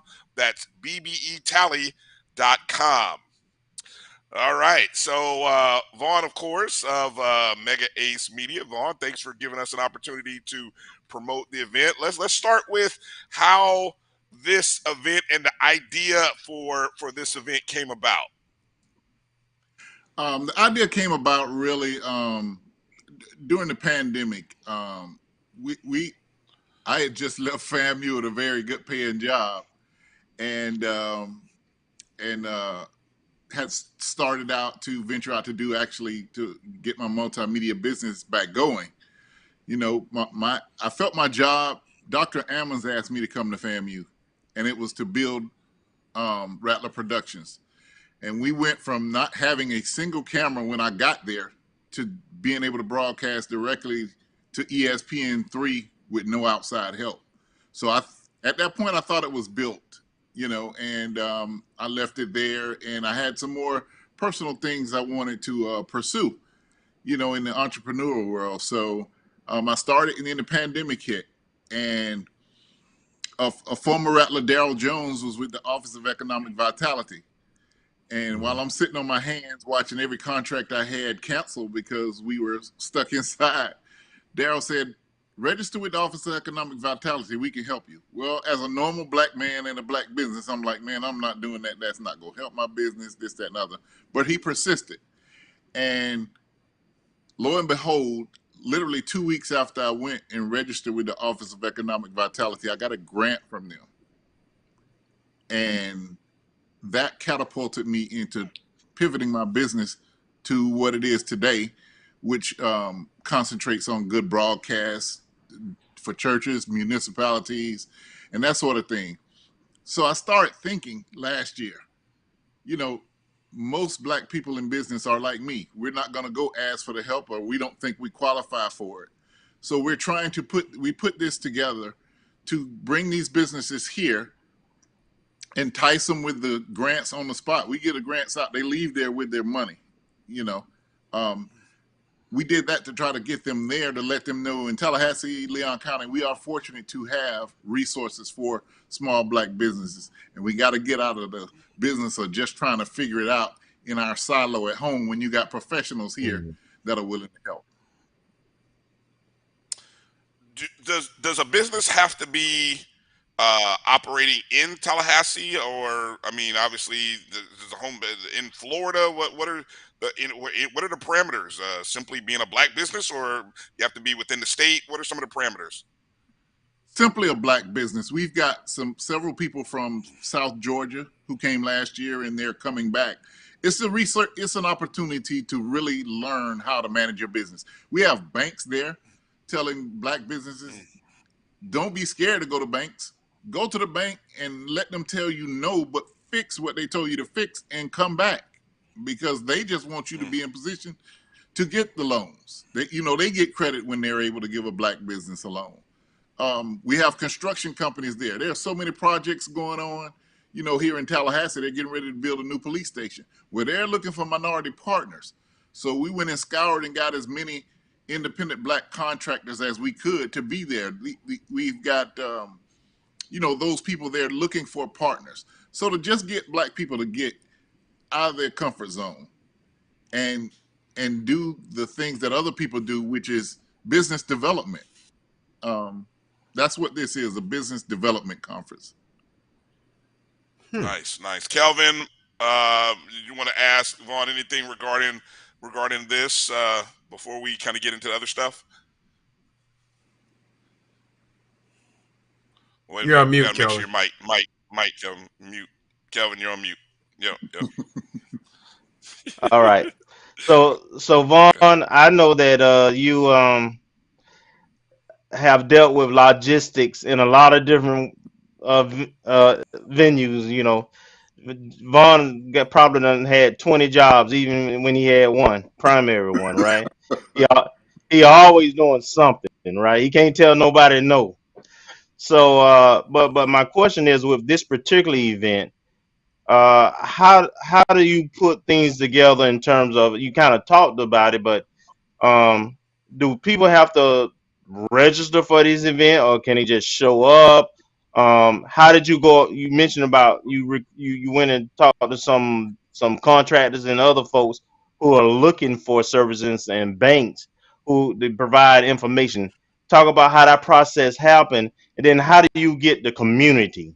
I know part of what we're doing is trying to get the community to participate, but just talk about the logistic and the strategy of putting an event like this together.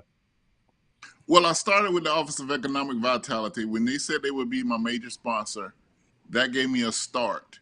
But then I had to go to the businesses and deal with them. And some of them, for example, from my work on campus when Ram Construction was working on Bragg Stadium on the east side, the president wanted and the board of trustees to have access to see what that progress was like, even if they weren't able to come down there that often. So they suggested to the Ram, hey, get Vaughn to, because he can do a drone, because we don't want anybody over close to the area.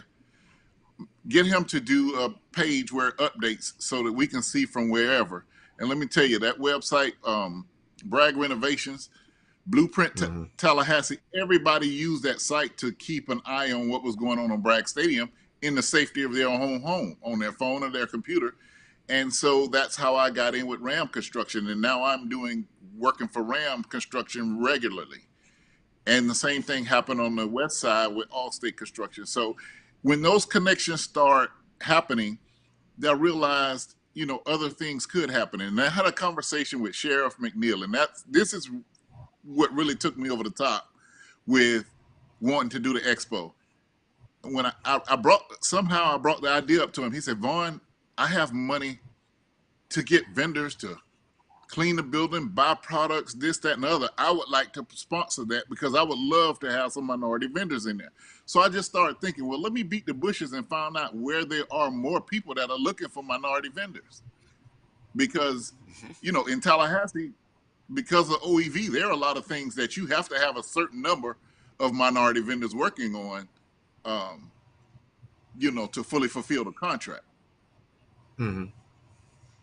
Okay, so the last part of that, Vaughn, was do people have to register for this, or can they just come and show up?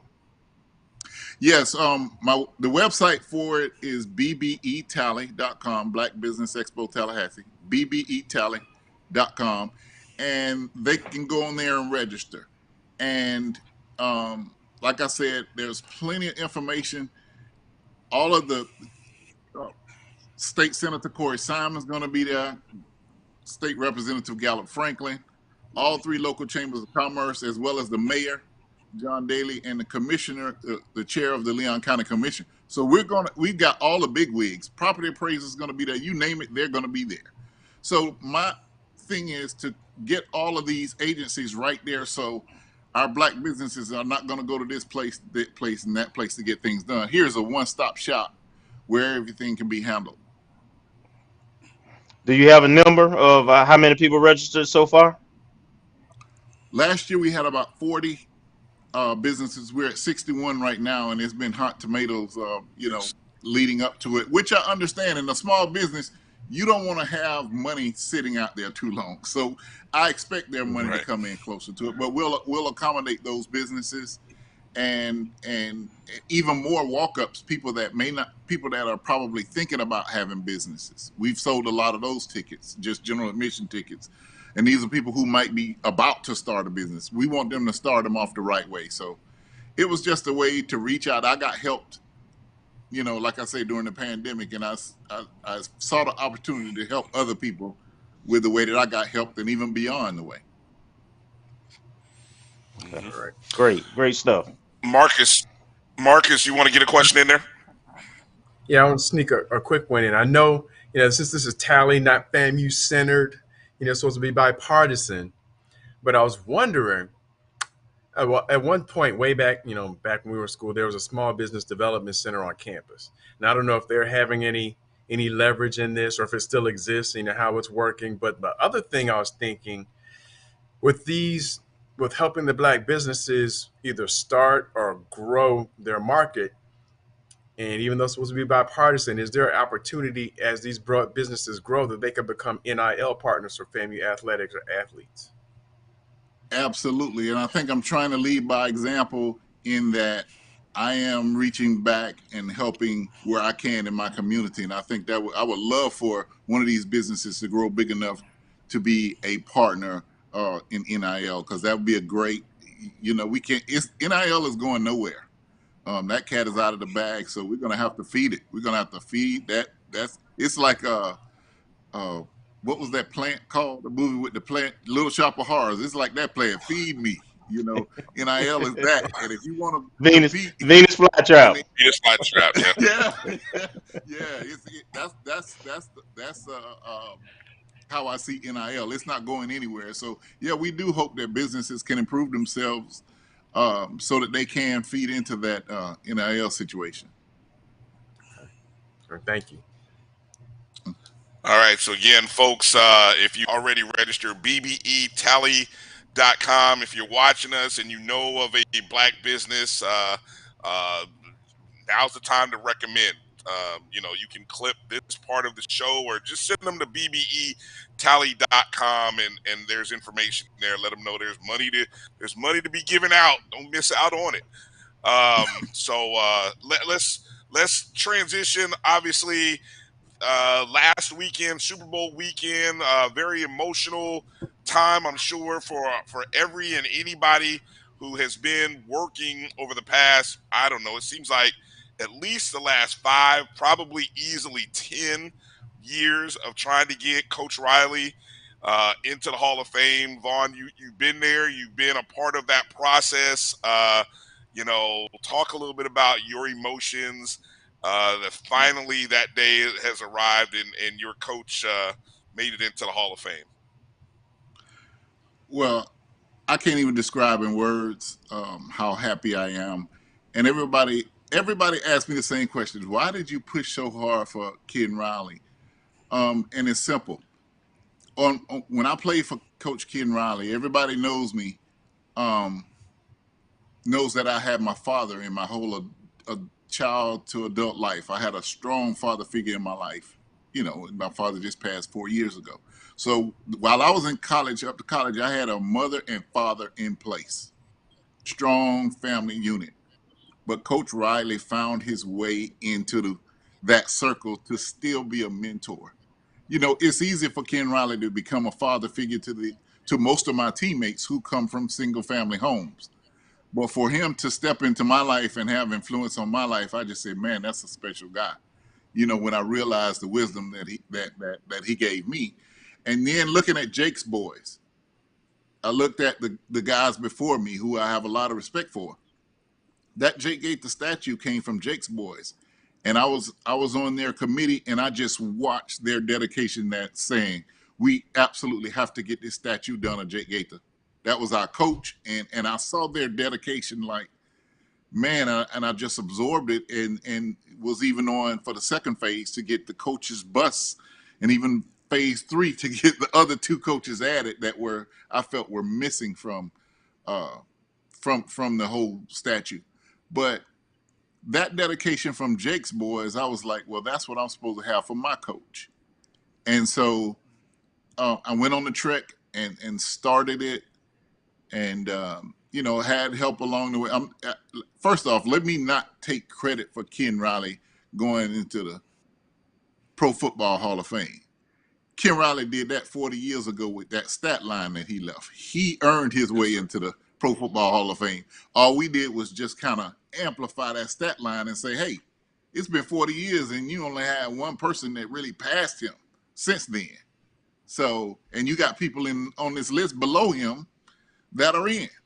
So that's the only thing we had to amplify. We amplified that and did it as best we could. Who knows how effective it is? I'm just glad that he got in. And man, when that NFL honor show came on, and I saw Anthony Munoz. I knew what it was about because I met Anthony Munoz because the Riley family invited me to attend the Ring of Honor ceremony, and that's where I met Anthony Munoz. So when I saw him, I knew. And when I saw Ken walking down that tunnel, I told Ken this when I called him. I said, Ken, you took 2 wobbly steps, and then you start walking exactly like your dad. And Ken said, man, Craig Hall called me and said the same thing. I was walking just like my dad. So I really think Ken was like, I'm supposed to be making this walk. And he took over Ken Riley II because it was just amazing. I promise you, it was just amazing. By that time, I told Ken I only saw like 3 steps because my eyes were so watering and I'm trying to watch, but I just couldn't because I just knew what it meant to coach, what it meant to his family, to have him there. Ken was a very humble guy. Coach Riley was a very humble guy.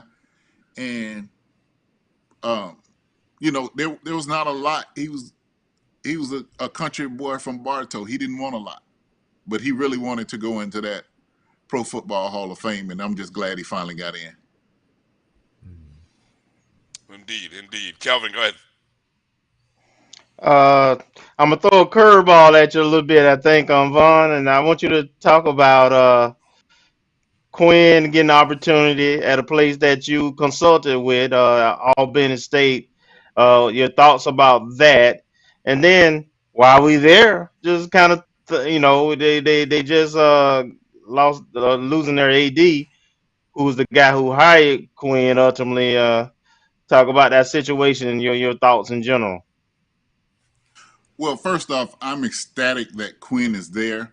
Albany State, as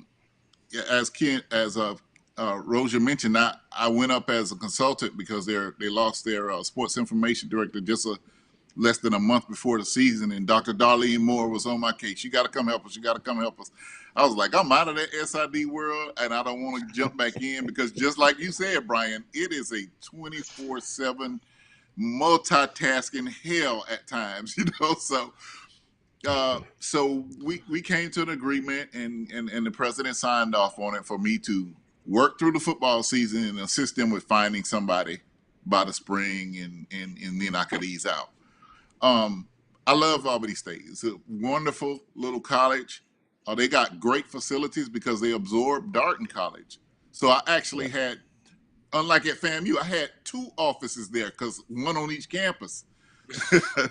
2 sets of keys too, but there's a great opportunity. In my mind, if there is a school in Division II that can move up to Division I, it's Albany State.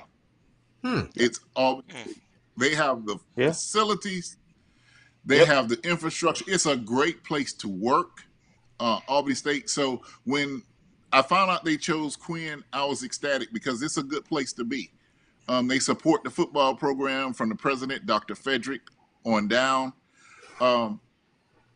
As far as for Coach Duckworth, as I called him, I think there was a disconnect between him and Quinn in that whole scenario. And I think in the end, I think it was an irreparable situation between the athletic director and head coach, and people don't like that. Alumni did not like that. And the alumni are really excited about Quinn. I mean, you think about the situation we just went through with Bethune-Cookman down there and how that was represented. And Quinn goes into his announcement ceremony, and he has on a nice blue suit, gold tie, dressed to the T. His wife walks in, she's got on a blue dress with gold trim. That shows respect to that institution, and the people immediately said, hey, this is our guy. He has the intangibles. And so I really think they are going to support him. They're going to look for the team to get back to what Coach Gabe Gardenia did. And I believe Quinn can do it. It's a place right. Listen, he asked me to come up and help him as well to shoot his prospects that came in. Wow.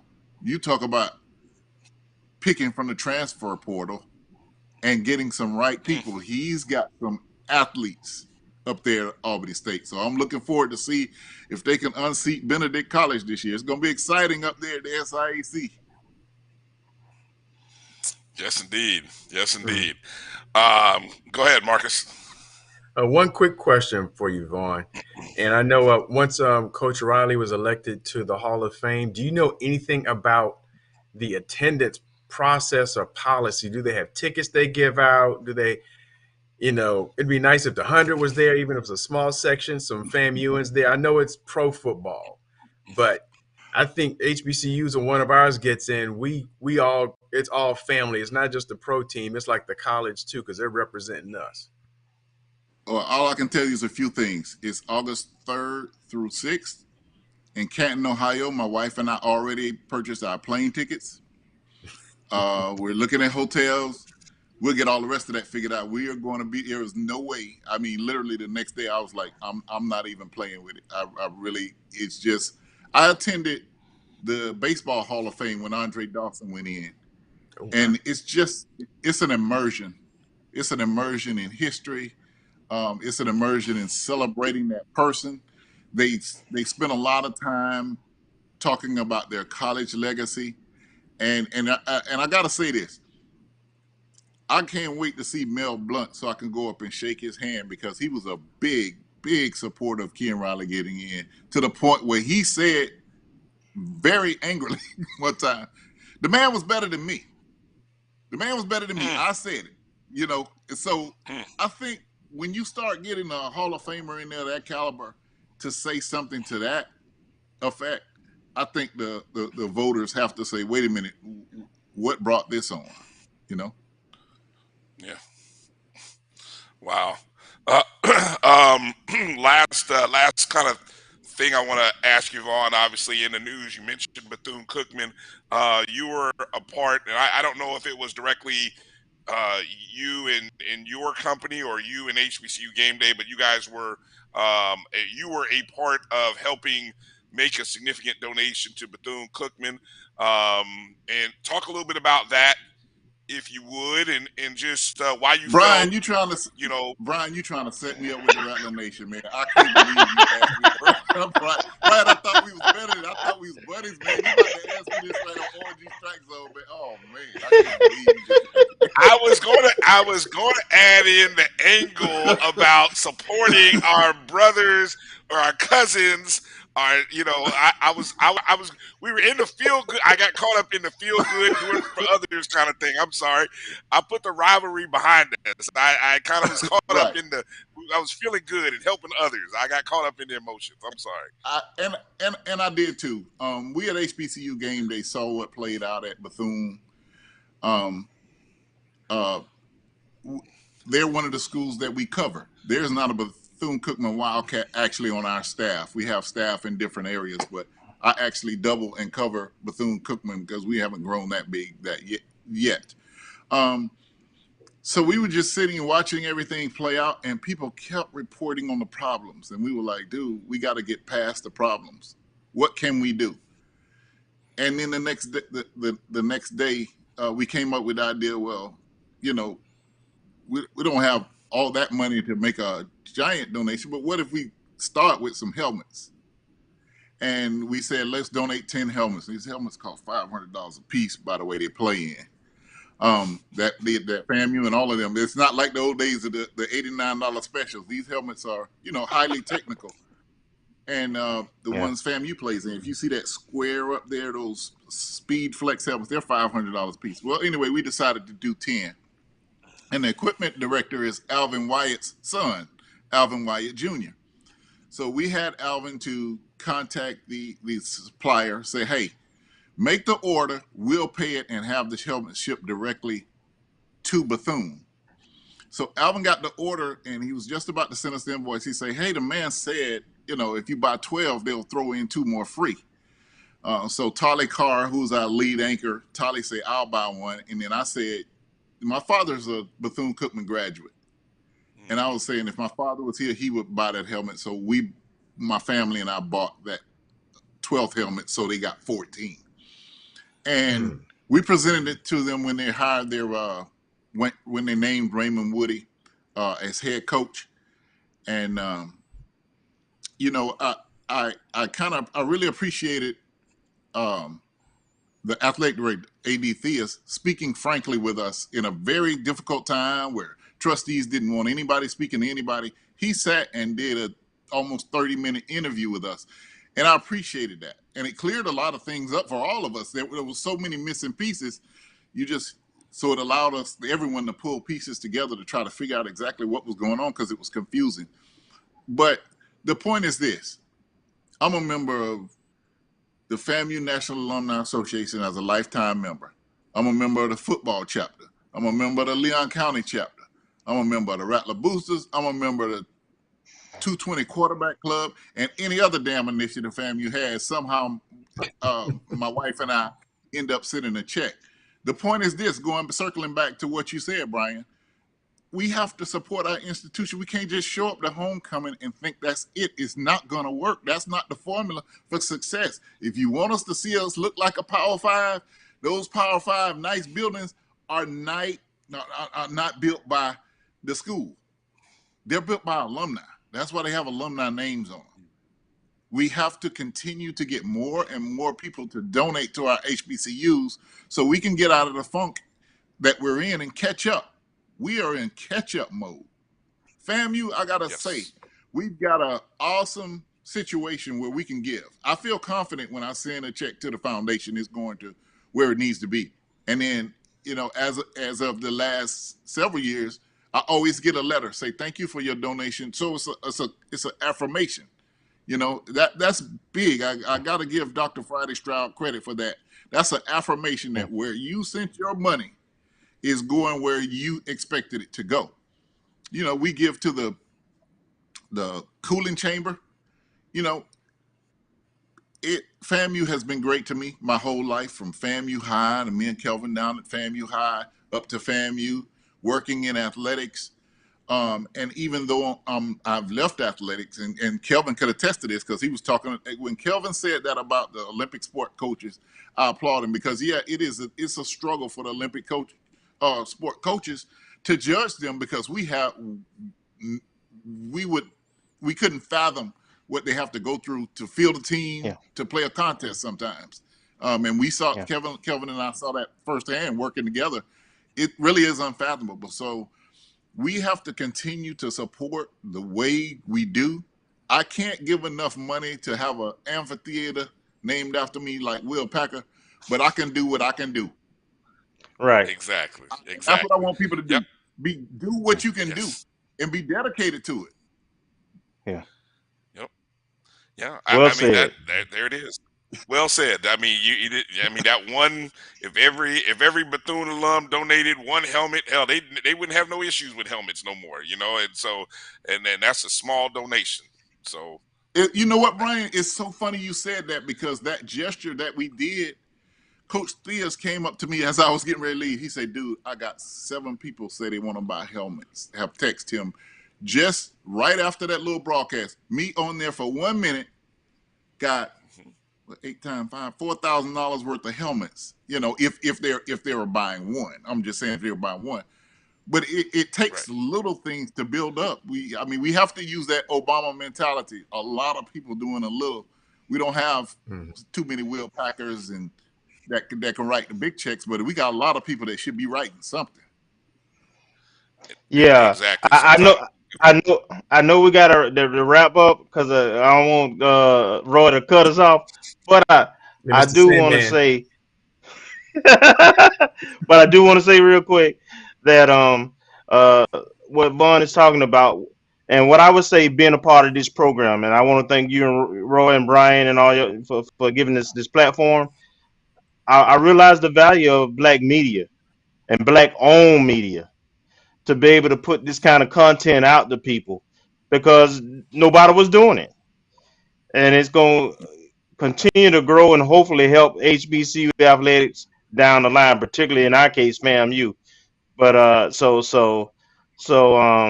y'all guys, y'all had this vision 20 years ago. Y'all was ahead of your time, man. But this is important, and I realize it. Sorry, that was my dog just greeting my daughter coming home. But also bringing my whole conversation back full circle, Brian. The reason I advertise, I didn't ask for any free ads. I asked Roy what was the rate. The reason I advertise with you all is that same thing. We have to support each other however we can support each other. Just a little bit, a little extra. You know, we got to support each other because these are businesses. I realize y'all doing this from your heart, but it's also a business. In order for you to stay on, it's you know, it has to be run like a business. So I thank you all for being the platform where I could find a place to do some extra advertising, and I watched the show anyway, so why wouldn't I? We appreciate it. We appreciate it, Vaughn. There's enough of that. Hey, like I said, there's enough of the pie for us all to cut a slice and share it with the greater community. So that's the, you know, and we you know, we all lift this boat of HBCU athletics up together in our own different ways, and that's what I love. So again, ladies and gentlemen, Vaughn Wilson, HBCUGameDay.com, as well as Mega Ace Media. Go check out the second annual Black Business Expo Tallahassee, February 25th at the Moon. BBETally.com is where you can register. So of course, you know, make sure to get out and go support this weekend. You can register again online, BBETally.com, BBETally.com. So don't let a friend miss this opportunity. All right, so that's going to do it for the show tonight. And so we appreciate Vaughn for coming in and joining us. A lot of things that we'll probably talk about maybe on another platform. I know Marcus got a lot of stuff. We got a lot of stuff we left in the notes that we'll try to get to some other form of fashion.